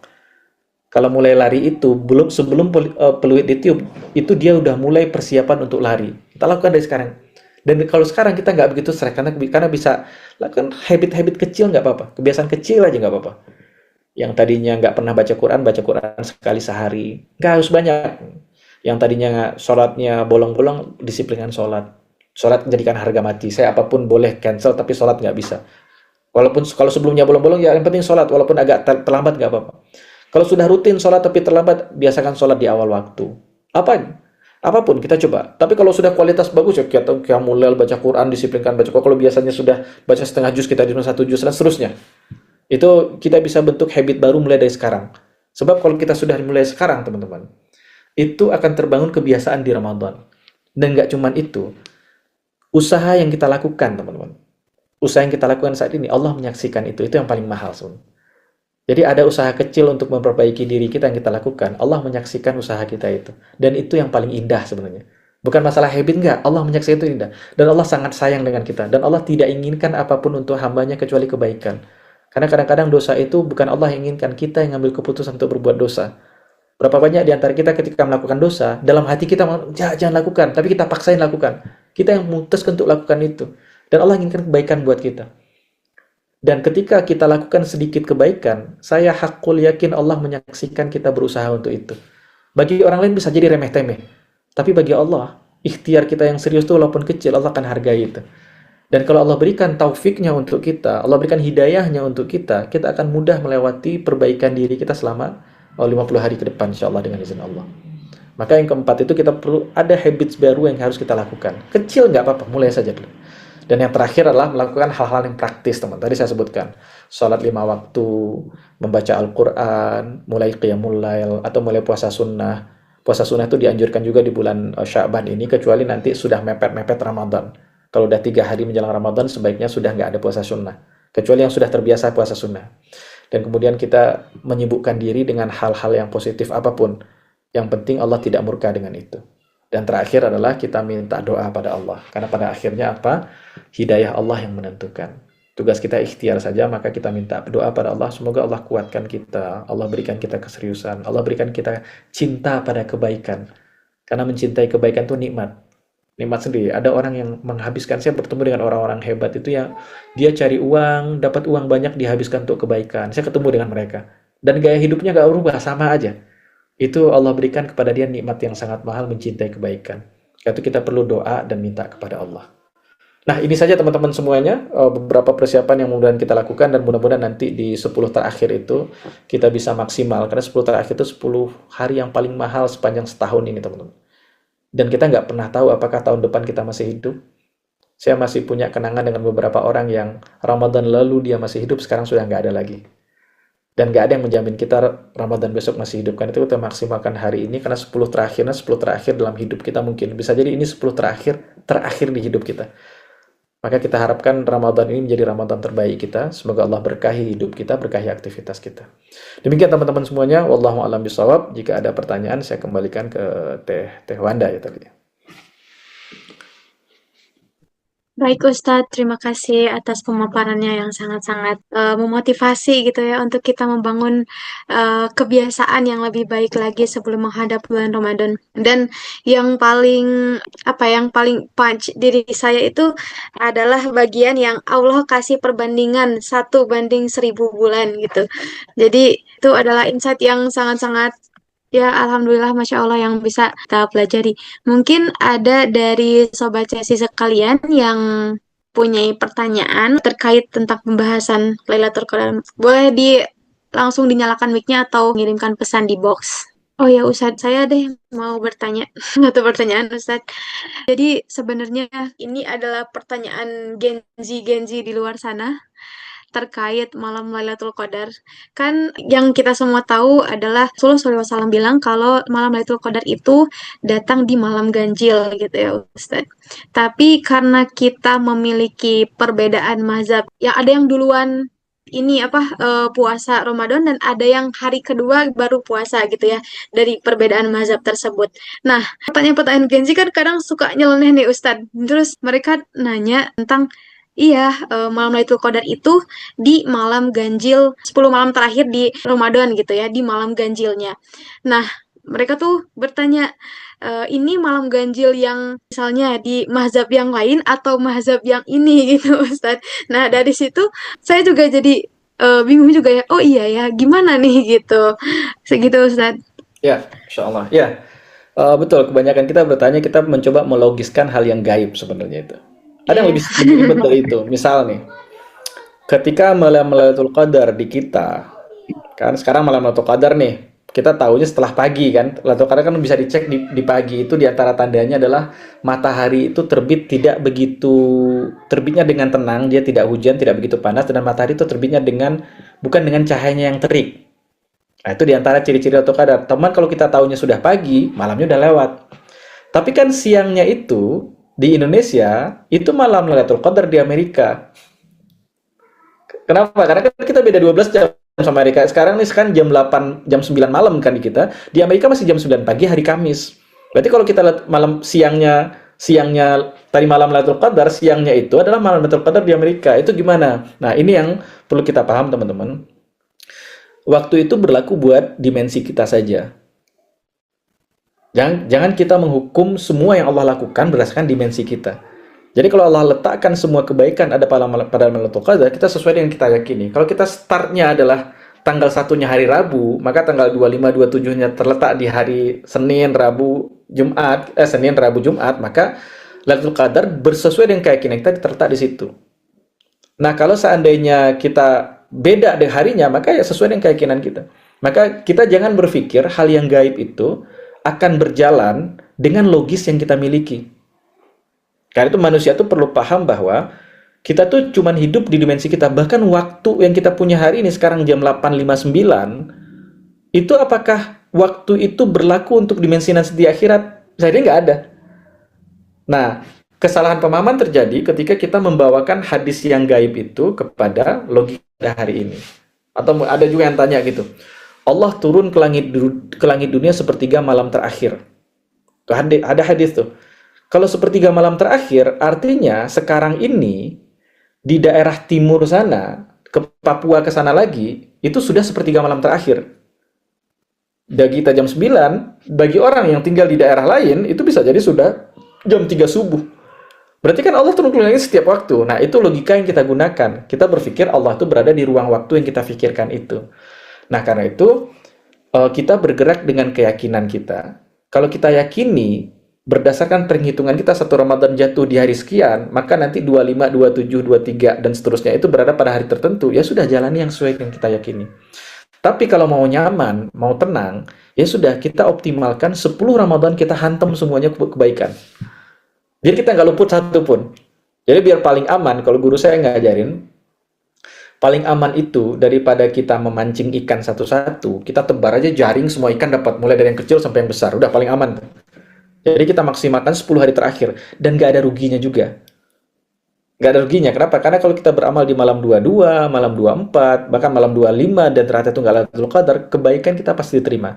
Karena hadis Nabi, man qama lailatal qadri imanan wahtisaban ghufira lahu ma taqaddama min dzambi. Siapa yang mendirikan malam qadar itu dengan iman dan ihtisab, diampuni semua dosa-dosanya. Nabi juga berkata kalimat yang sama, siapa man qama Ramadana imanan wahtisaban, siapa yang melakukan qiyam pada bulan Ramadan iman dan ihtisab, diampuni semua dosanya terdahulu. Jadi daripada kita nunggu malam-malam tertentu, mending ya sudah 10 hari terakhir, udah habiskan saja, maksimalkan saja dengan ibadah terbaik yang kita bisa lakukan. Demikian, wallahu a'lam bishawab.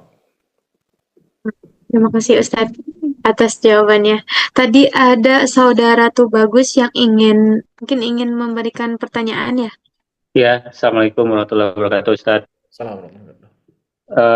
Ini berkaitan dengan program umroh, Ustadz, yang rencana akan dijalankan oleh Darussalam. Bahwasanya itikaf 10 hari di Masjidil Haram. Nah, cuman mohon Ustadz memberikan penjelasan yang bisa menenangkan hati, ya setidaknya ya ada keterbatasan ilmu, bahwasanya nanti yang akan kita lakukan itu apakah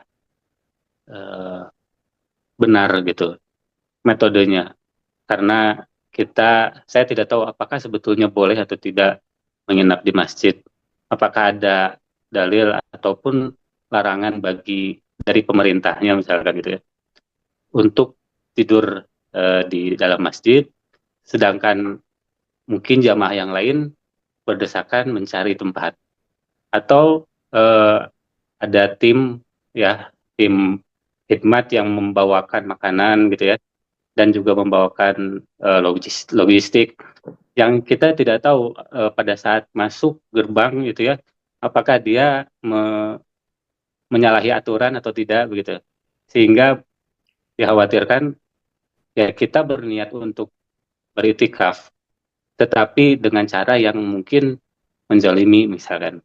Nah, mohon pencerahannya, Ustaz. Jazakallahu khair. Baik, insyaallah. Baik, Pak Arif. Pertama, hadis tentang iktikaf itu clear ya teman-teman. Hadisnya sahih dan banyak riwayatnya bahwa Nabi itu 10 malam terakhir Nabi iktikaf dan tidak keluar dari masjid. Bahkan beberapa riwayat mengatakan pernah Nabi juga 20 malam terakhir. Terutama sebelum beliau, pada tahun beliau menjelang wafat itu.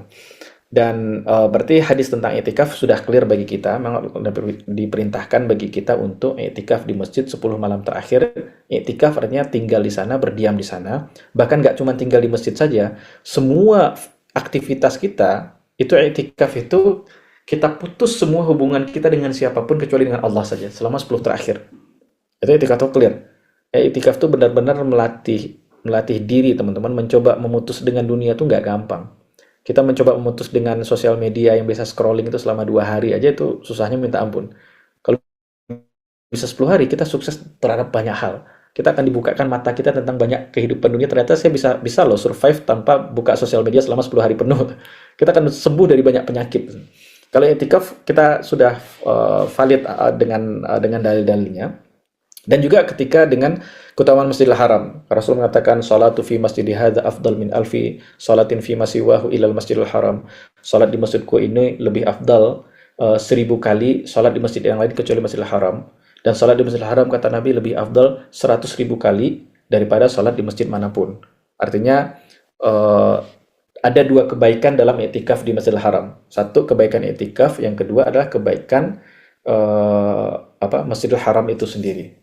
Nah sekarang berarti nggak ada masalah dengan i'tikaf kita. Sekarang ada peraturan pemerintah, kan berbenturan dengan peraturan pemerintah. Karena itu kita perlu cek peraturan pemerintah itu seolah alam, saya nggak tahu ya. Peraturan pemerintah itu di Mekah itu seperti apa untuk Masjidil Haram. Kalau seandainya dia larang tidur ya sudah, kita kesananya ibadah saja. Kalau mau istirahat kita kembali ke hotel istirahat. Tapi perlu dicek lagi pelarangan itu pasti ada tujuannya. Tujuannya seperti misalnya kalau orang tidur di sana maka mungkin ada ribuan orang yang mau juga ibadah itu nggak jadi. Nah itu bisa kita teman-teman ya. Kalau mau ikut aturannya itu sangat bagus. Tinggal kita nanti kalau mau istirahat pindah ke hotel, nanti sudah mau ibadah datang lagi. Jadi kalau sudah ke masjid nggak usah tidur. Dan sebenarnya di Masjidil Haram itu simple, yang nggak boleh itu setahu saya waktu saya umroh dulu, yang nggak boleh itu tidur, yang nggak boleh itu bertidur berbaring. Sementara kalau tidur duduk nggak ada isu. Itu kalau mau, ya sudah 10 hari terakhir itu benar-benar habis-habisannya. Bahkan tidur pun sambil duduk. Bisa kok uang biksu sampai tahunan dia tidur duduk. Biksu tuh, orang Hindu tuh. Jadi kalau mau kita ikut aturannya dan kita ikut aturan syariat juga bisa. Ya sudah, emang nggak usah tidur. Kalau tidur udah nyender tembok selonjoran, sudah. Itu secara aturannya nggak ada masalah. Karena yang dipermasalahkan itu, saya waktu umroh itu memang orang tidur beneran di Masjidil Haram. Tuh datang tuh tentaranya. Tapi kalau kita nyender dan tertidur, itu biasanya nggak ada masalah. Gitu, kalau kita mau ikut aturan syariat dan aturan negara, ya lakukan dua-duanya itu. Begitu Pak, wallahu a'lam bishawab. Baik, pertanyaan selanjutnya mungkin dari Saudara Wisnu.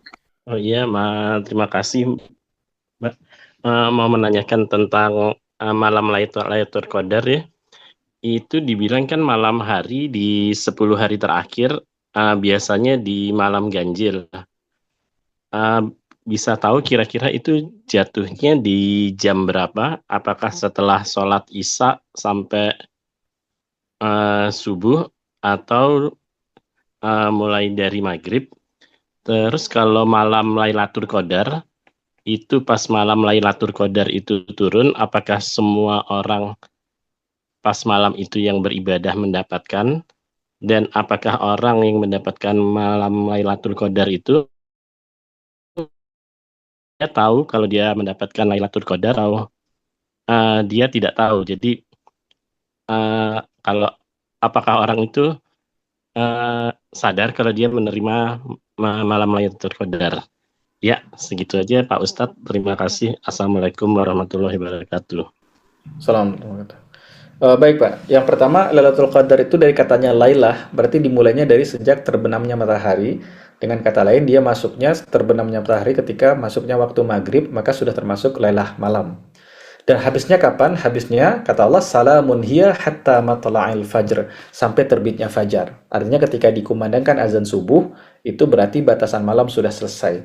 Jadi kalau malam qadar itu terjadi mulai sejak berbuka kita, itu maghrib itu sampai nanti kita selesai sahur dan sudah disuruh imsak. Selama malam itu disebut dengan Lailatul. Kalau malam qadar terjadi di situ, malah itu Lailatul Qadar. Satu. Yang kedua adalah tadi apa pertanyaan kedua tadi? Saya lupa. Apakah orang yang menerima Lailatul Oh ya, Qadar dia merasa sebenarnya kalau kita hidup, berarti kita semua mendapati malam qadar. Pertanyaannya adalah apakah kita mendapati sedang beribadah atau tidak? Itu sebenarnya yang pas. Jadi kalau kita kan Indonesia kan, saya nggak dapat malam qadar. Dapat, kalau ente hidup ya pasti dapat. Yang nggak dapat itu cuma orang meninggal saja. Dia sudah nggak melewati malam qadar itu. Tapi semua kita melewati. Pertanyaannya adalah apakah kita melewati sedang beribadah, sedang tidur, atau ma'adallah malah sedang bermaksiat? Maka kita pastikan dengan ikhtiar yang kita lakukan mulai dari sekarang, kita berharap dia sudah menjadi habit ketika malam 10 terakhir kita sudah terbangun kebiasaan untuk beribadah di malam tersebut. Nah, maka yang dilihat bukan dapat malam qadarnya, tapi sebanyak apa, semaksimal apa ibadah yang kita lakukan di malam itu. Karena semua itu akan dilipat gandakan pahalanya lebih dari 1000 bulan. Jadi kayak kita sholat 2 rakaat dikali dengan sholat lebih dari 1000 bulan. Tapi ini bukan dalil untuk mengatakan setelah itu saya nggak sholat. Enggak, kewajiban tetap ada. Kewajiban tetap ada. Kemudian yang ketiga, apakah kita tahu bahwa kita mendapatkan malam qadar atau tidak? Ini pertanyaan ini sama dengan apakah kita tahu taubat kita diampuni Allah atau enggak? Kita nggak tahu, tapi Allah berikan ciri-cirinya. Ciri-cirinya apa? Orang yang mendapatkan malam qadar itu ada perubahan, atau orang yang mendapatkan kebaikan 1000 bulan di malam qadar itu ada perubahan dalam hidupnya. Sama dengan orang bertaubat. Orang bertaubat itu pasti ada islah, ada perbaikan dalam dirinya. Maka bagaimana cara kita mengetahui bahwa taubat kita diterima? Bagaimana cara kita mengetahui bahwa Lailatul Qadar kita itu diterima? Kita yang buktikan itu. Dengan apa? Dengan perbaiki diri setelah itu. Misalnya orang taubat. Orang taubat, kita bikin dosa, kemudian kita taubat pada Allah. Ini dosanya dosa kepada Allah. Kalau dosa kepada manusia, ngambil duit orang, kembaliin duitnya. Tapi kalau kepada Allah, tinggal minta ampun sama Allah. Dan ketika kita minta ampun sama Allah, Allah ampuni dosa kita. Apa buktinya? Kita yang buktikan. Dengan apa? Dengan memperbaiki diri setelah bertaubat itu. Nah, dengan bertekad untuk memperbaiki setelah bertaubat itu. Sama dengan malam qadar. Jadi malam qadar itu jangan kita berpikir setelah malam qadar orang akan jadi robot. Orang yang sudah mendapatkan malam qadar, dia nggak akan pernah berbuat buruk lagi. Enggak, dia akan berbuat buruk juga. Tapi ada perubahan dalam hidupnya. Kalau dia dulu tenggelam keburukan yang sangat dalam, dia terjatuh, dia langsung perbaiki lagi. Ada kemungkinan kita setelah taubat melakukan keburukan juga. Kita nggak maksum. Walaupun setelah taubat kita nggak maksum. Nah, sama dengan orang ketika kesalahan berpikir. Dulu saya berpikir, orang kalau sudah dapat malam qadar, pasti dia baik terus setelah itu. Enggak, orang itu nggak ada di dunia. Nggak eksis di dunia. Semua orang melakukan kebaikan dan kesalahan. Dan setiap orang yang bertaubat, dia masih jungkir balik berjuang untuk bisa meninggalkan keburukan yang dia lakukan dan menghadirkan kebaikan baru yang bisa dia bikin. Orang yang mendapatkan malam qadar itu sebenarnya dia sudah membangun kebiasaan yang luar biasa panjang. Setelah malam qadar selesai, bahkan setelah Ramadan selesai, ada habits baru yang dia bangun dan ada kebiasaan buruk yang dia sudah tinggalkan. Itu salah satu pembuktian bahwa malam qadarnya dia serius beribadah. Tapi kalau setelah malam qadar dia nggak berubah apa-apa, apakah ibadahnya di malam qadar terima? Allah Maha penerima ibadah. Tapi perubahan dia setelah itu, artinya malam qadar yang dilakukan sama dengan kita sholat. Inna sholata tanha 'anil fahsya'i wal munkar. Sholat itu mencegah perbuatan keji dan mungkar. Tapi kalau setelah kita sholat masih bikin maksiat, sholat kita itu dipertanyakan itu. Bukannya sholat tidak mencegah, harusnya sholat itu bisa mencegah kita berbuat keji dan mungkar. Tapi setelah sholat, bahkan di dalam sholat kita berpikir maksiat, berarti kita belum mendirikan sholat dengan cara yang benar. Itu perintahnya bukan sholat, tapi mendirikan sholat.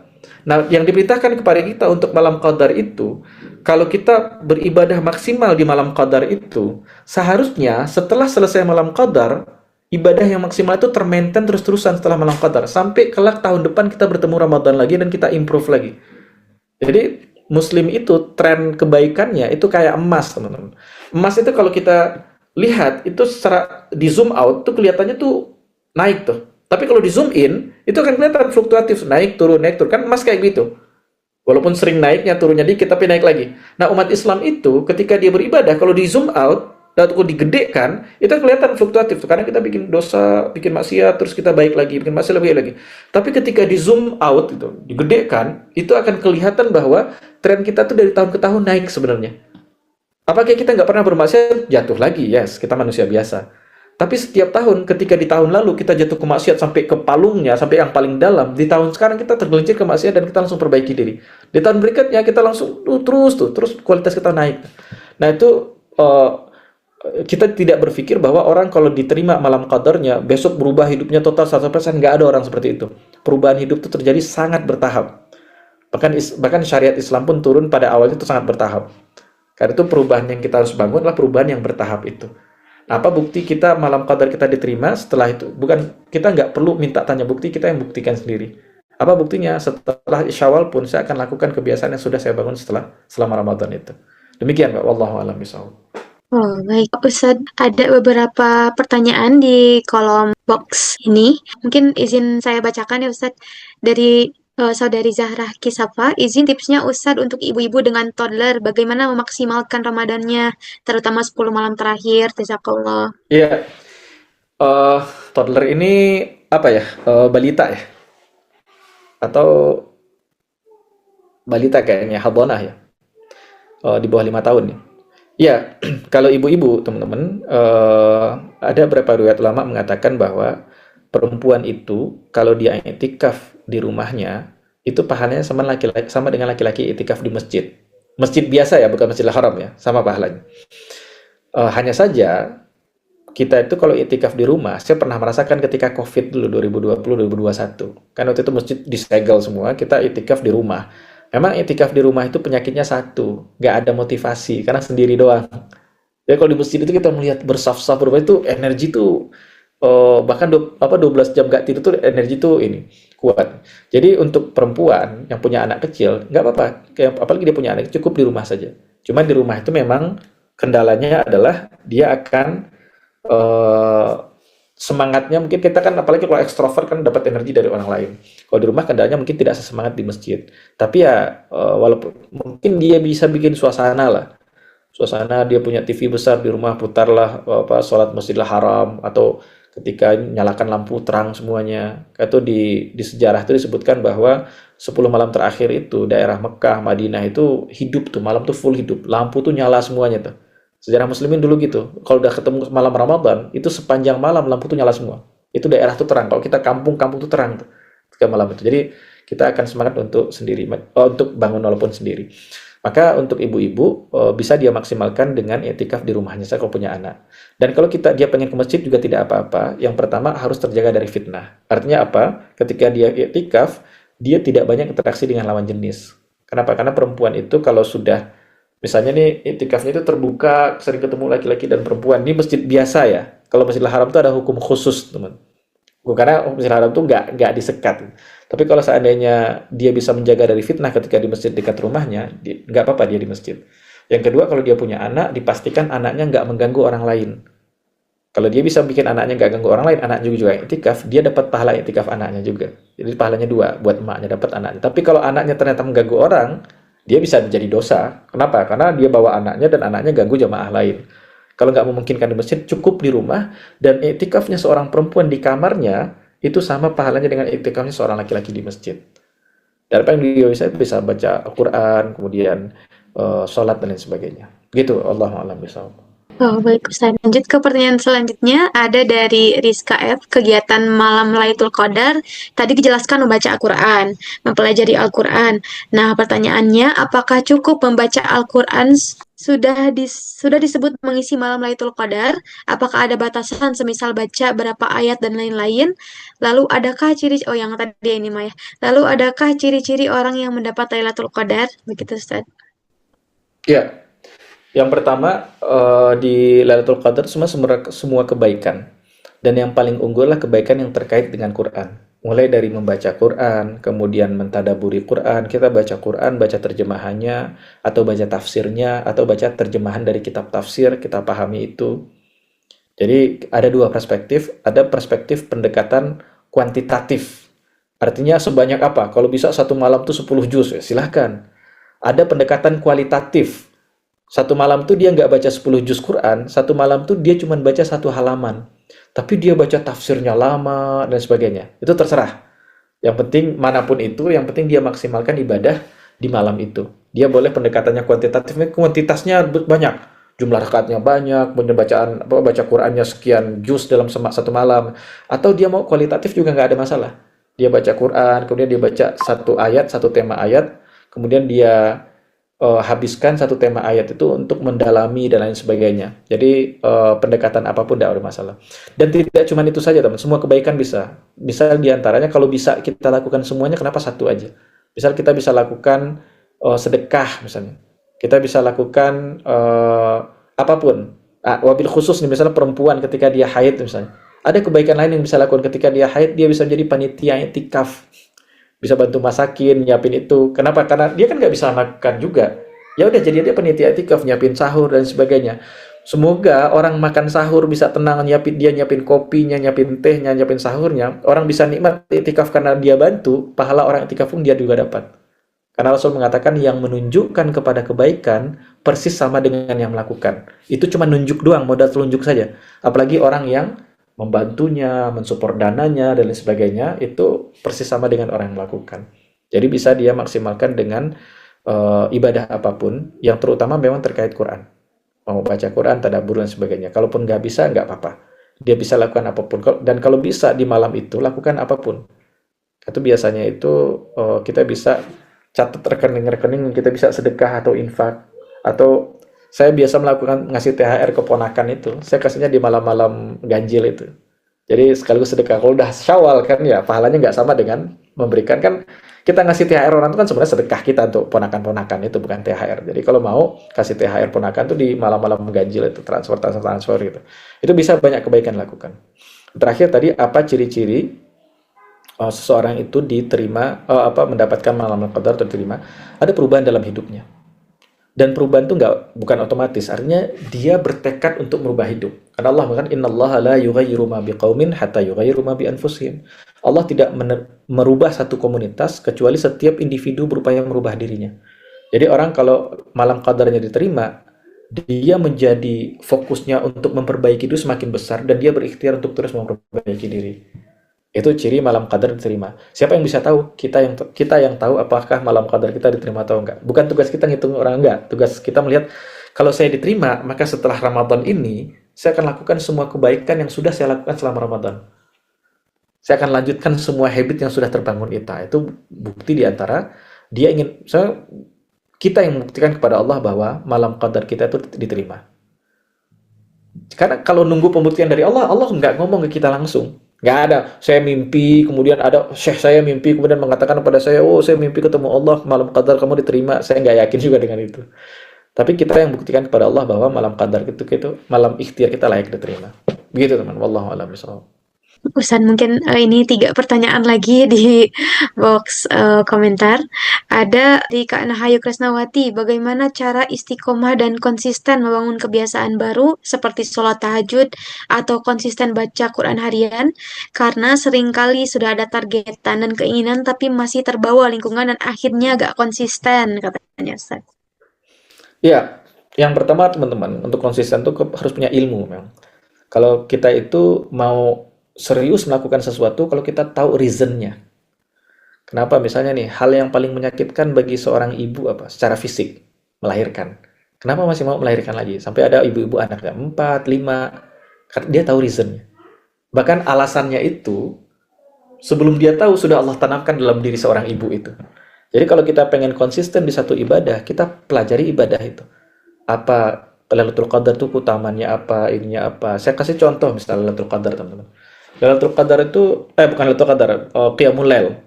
Qiyamul Lail itu teman-teman, itu ibadah yang Allah sudah wajibkan bahkan sebelum Isra Mi'raj. Jadi pernah Qiyamul Lail itu diwajibkan sama Allah setahun penuh. Kapan terjadi? Ketika Nabi tahun pertama berdakwah. Nabi dan sahabat di tahun pertama itu diwajibkan sama Allah Qiyamul Lail. Pertanyaannya kenapa? Karena hidup akan sangat berat. Waktu itu yang beriman itu cuma mereka saja. Sisanya planet bumi ini semuanya kafir semua. Bayangkan mereka harus menghadapi manusia satu planet bumi. Yang beriman tuh nggak nyampe 100 orang. Masih sedikit, masih belasan orang pada waktu itu. Dan untuk menghadapi tantangan itu, Allah kuatkan mereka dengan qiyamul lail. Artinya apa? Ketika qiyamul lail bangun malam hari dan minta kepada Allah, ngeluh kepada Allah, nangis kepada Allah, minta kepada Allah, ya Allah nggak kuat ya Allah. Dengan itu paginya mereka akan kuat. Dan kita akan bisa semangat qiyamul lail kalau kita tahu alasan ilmu di balik qiyamul lail. Begitu juga dengan yang lainnya. Maka nomor satu yang kita perlu tahu adalah kita harus punya ilmunya. Yang nomor kedua, selain punya ilmunya, kita harus punya lingkungan yang mendukung. Karena manusia itu makhluk dari lingkungannya. Kalau lingkungan kita support, kalau nggak support, cari yang support. Karena itikaf itu membuat kita berada di environment yang semuanya adalah ibadah. Kan nggak ada itikaf kemudian nonton bareng, nggak tahu sih kalau ada tuh. Harusnya kan nggak ada gitu. Itikaf kan saya dan Allah. Kita melihat orang lain itu kan semangat. Kita cari lingkungan, cari teman tongkrongan. Dan lingkungan tuh ada dua tuh. Lingkungan offline kita dan lingkungan online kita. Timeline kita, siapa yang kita follow, itu kan pengaruh juga. Kita cari lingkungan saya orang soleh semua, Ustaz. Tapi sekalinya buka TikTok, isinya yang aneh-aneh. Kita udah masuk ke habitat yang baru lagi. Kalau bisa bersihkan dua-dua lingkungan itu, kedua lingkungan. Pertama ilmu, yang kedua lingkungan, yang ketiga minta sama Allah. Itu selalu tuh, minta sama Allah itu penting. Nah setelah itu ya dijalankan saja. Dan jangan pernah menyerah. Bisa jadi kita jatuh, hari ini kita jatuh, tidak menentukan bahwa besok kita jatuh lagi. Enggak, besok mulai lagi. Hari ini taruhlah, hari ini kita udah niat, ternyata habis isya ketiduran, bangun-bangun azan subuh, benar ketiduran. Ya sudah, bukan berarti kita besok bangunnya akan subuh. Enggak, masih bisa diperbaiki. Jangan pernah putus asa. Hari ini nih misalnya, ada orang pernah bikin dosa selama 70 tahun. Hari ini dia taubat, malam ini dia taubat, terus besok dia meninggal. Bisa jadi gara-gara malam ini saja, 70 tahun itu dosanya itu bisa diampuni sama Allah. Jadi kalau Allah biarkan kita hidup sehari, Allah masih inginkan kita kebaikan sebenarnya. Ya optimis, terus saja optimis. Begitu teman-teman, wallahu a'lam bishawab. Baik, lanjut pertanyaan selanjutnya dari Kak Ari. Ustadz, apa satu nasihat sederhana supaya Ramadan tahun ini nggak lewat begitu saja seperti tahun-tahun sebelumnya? Ya, buat kita laki-laki terutama teman-teman, mungkin kita bisa siasati ya. Misalnya, beberapa bisnis itu justru banyak untungnya ketika Ramadan. Apalagi bisnis pakaian dan lain sebagainya. Itu dari sekarang kita coba siasati supaya nggak bisa lewat-lewat dari sebelumnya. Dari hari ini kita mulai data nih. Tahun lalu kenapa Ramadan saya biasa aja? Kita kalau perlu tulis tuh. Kenapa 1, 2, 3, 4, 5. Nah kalau kita sudah tahu masalahnya, maka kita mulai bergerak untuk mengantisipasi semua itu. Tahun lalu masalahnya misalnya 1, saya pasar mulu. Berarti gimana? Atau saya dagang terus, gimana caranya? Atau saya punya kerjaan gini. Ya sudah, caranya hire orang lain untuk menjalankan itu. Atau kadang perlu kita ya sudah korbankan. Kita mungkin kehilangan keuntungan sekian, tapi setidaknya kita menjaga kekuatan hati ini. Itu dari jauh-jauh hari, memang harus antisipasi hal-hal apa. Kita pelajari lagi 5 tahun terakhir, kekurangan saya di Ramadan apa saja. Pelajari lagi, apa perbuatan yang memicu saya untuk saya tidak maksimal di Ramadan. Didata lagi, itulah penyakit kita tuh. Dan penyakit itu kelemahan kita. Kenapa? Karena nanti setan itu selalu menyerang di titik lemah kita. Dan ketika setan menyerang di titik lemah kita, di Ramadan nggak ada setan pun, kita sudah terbiasa diserang di titik lemah itu. Dan itu sudah menjadi habit kita. Nah, setan sudah membiasakan itu selama 11 bulan. Di Ramadan, setannya dikurung, kita tetap terbiasa dengan habit yang kita bawa. Itu kita perlu data lagi tuh. Dan minta sama Allah nanti setelah di Sya'ban ini kan setan masih berkeliaran. Nah, kita data dari sekarang, kita mulai training dari sekarang. Mudah-mudahan di Ramadan itu nanti lebih maksimal ibadah kita. Persiapan dari awal itu sangat berpengaruh tentang bagaimana kita maksimalkan Ramadan nanti di Ramadan itu. Begitu, wallahu a'lam bishawab.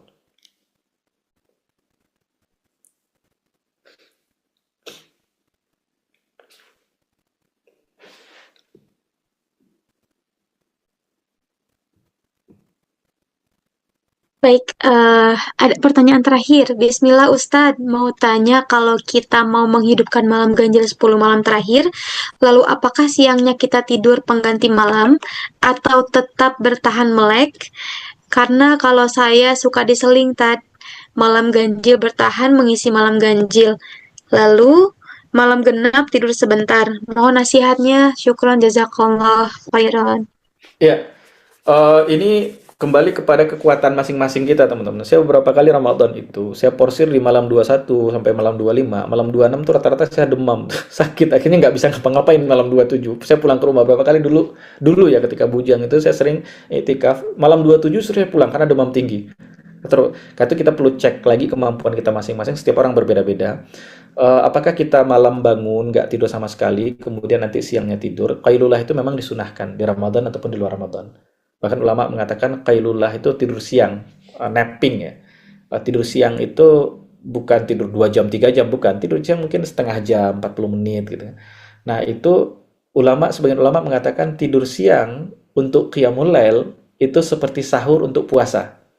Kita bisa puasa tanpa sahur, tapi bisa jam 11 kita gemetaran. Tapi kalau sahur jam 11 masih kuat.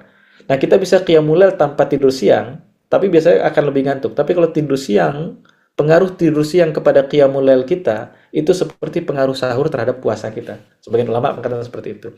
Nah, untuk meletakkan itu, nah kita masing-masing kita perlu cek cara masing-masing. Kalau ada yang dia bisa tuh kuat tuh nggak tidur semalaman sama sekali, ada yang perlu tidur semalaman. Dan saya tipe yang harus tidur. Karena tuh kalau tidur tuh saya nggak mau tidur di kamar karena bahaya bangun-bangun sahur. Saya pilihnya tidur di mana? Pilih di masjid. Kalau perlu, pilih di soft pertama. Pasti kena bangun. Pasti digeser sama merbot gitu. Tapi ya jaga kebersihannya. Jadi cari cara yang membuat kita jangan dan setiap kita punya caranya masing-masing. Dan kalau qailullah, saya pikir qailullah itu bagus. Dan juga ada cara tadi itu. Cara tadi itu apa? Ketika malam genap, dia pakai tidur. Mungkin tidurnya dalam satu malam itu 3 jam. Ketika malam ganjil, tidurnya cuma 1 jam saja. Itu juga tidak ada masalah. Apapun juga itu kembali kepada fisik kita masing-masing, teman-teman. Ada orang fisiknya lagi sakit dan lain sebagainya, saya pikir jangan dipaksakan juga. Kenapa? La yukallifullahu nafsan illa wus'aha. Kalau di luar dari kekuasaannya nggak ada taklif di situ, nggak ada pembebanan di situ. Jadi kalau dia misalnya dia sakit, jangan dipaksakan juga kalau sakit itu. Itu kalau kita kuat ya sudah silahkan semampu-mampunya. Muda silahkan semampu. Tapi kalau terbatas ya sudah istirahat dulu, nanti bangun lagi. Nah, tinggal mengkondisikan istirahatnya karena tidur ini agak bahaya. Karena saya sering kejadian sendiri itu. Tidur ya udah tidur dulu nanti jam 10 tidur, nanti bangun nanti jam 10 tidur, bangun jam 1. Bangun-bangun setengah 4, sahur bangun. Nah, itu bahaya. Itu kita cari cara itu misalnya jangan tidur di kasur. Atau jangan terlalu kan kadang-kadang kita i'tikaf itu bawa bed sleeping bag gitu. Sleeping bag itu wah udah nyenyak banget tidur di sana itu. Dinginnya Bandung hilang semua itu. Itu bahaya. Jadi cari kondisi tidur yang nggak terlalu nyaman gitu. Biar kita gampang bangun. Nah, setiap kita punya cara yang berbeda ya kita bisa gunakan cara kita masing-masing. Gitu. Allahu a'lam bishawab. Sedikit terakhir ini. Kalau mau cari partner teman-teman. Paling itu ada partner. Ada teman kita yang memang kita kenal baik dengan dia dan kita saling support tuh untuk qiyamul lail. Itu enak tuh. Kalau saya tidur nih kalau nanti bangunin ya. Itu. Kecuali memang kalau udah dapat partner dua-duanya tidurnya sampai satu sifat sama partner ya. Itu takdir Allah itu. Yang penting kita sudah ikhtiar dulu. Dengan partner sebenarnya banyak membantu. Tadi tolong bangunkan jam sekian ya. Bangun jam sekian. Ganti-ganti jadi tidur. Gitu Allahu a'lam bishawab. Baik, terima kasih Ustadz atas pemaparan materi dan sesi tanya jawabnya. Mungkin dicukupkan sekian untuk sesi tanya jawabnya. Selanjutnya kita ada video dari Darussalam Tour terkait tentang acara yang akan kita adakan yaitu Lailatul Qadar di Masjidil Haram. Boleh bisa diputar langsung?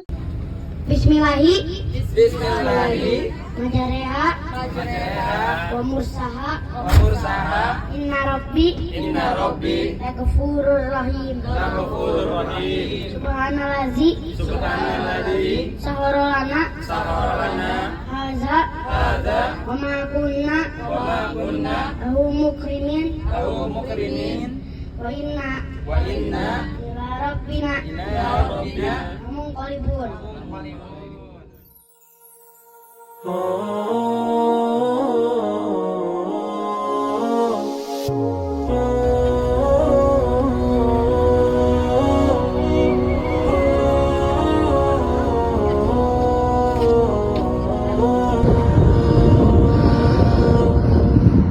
سافر بنا يا نور سماك لامس شغاف الصدور فالروح ملك سناك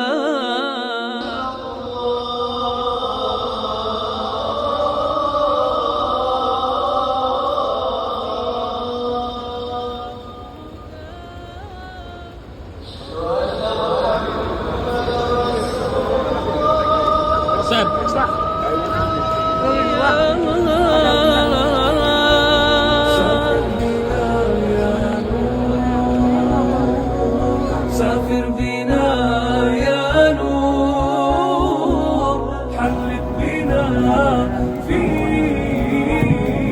سماك نور وصداك نور سبحان من أوحى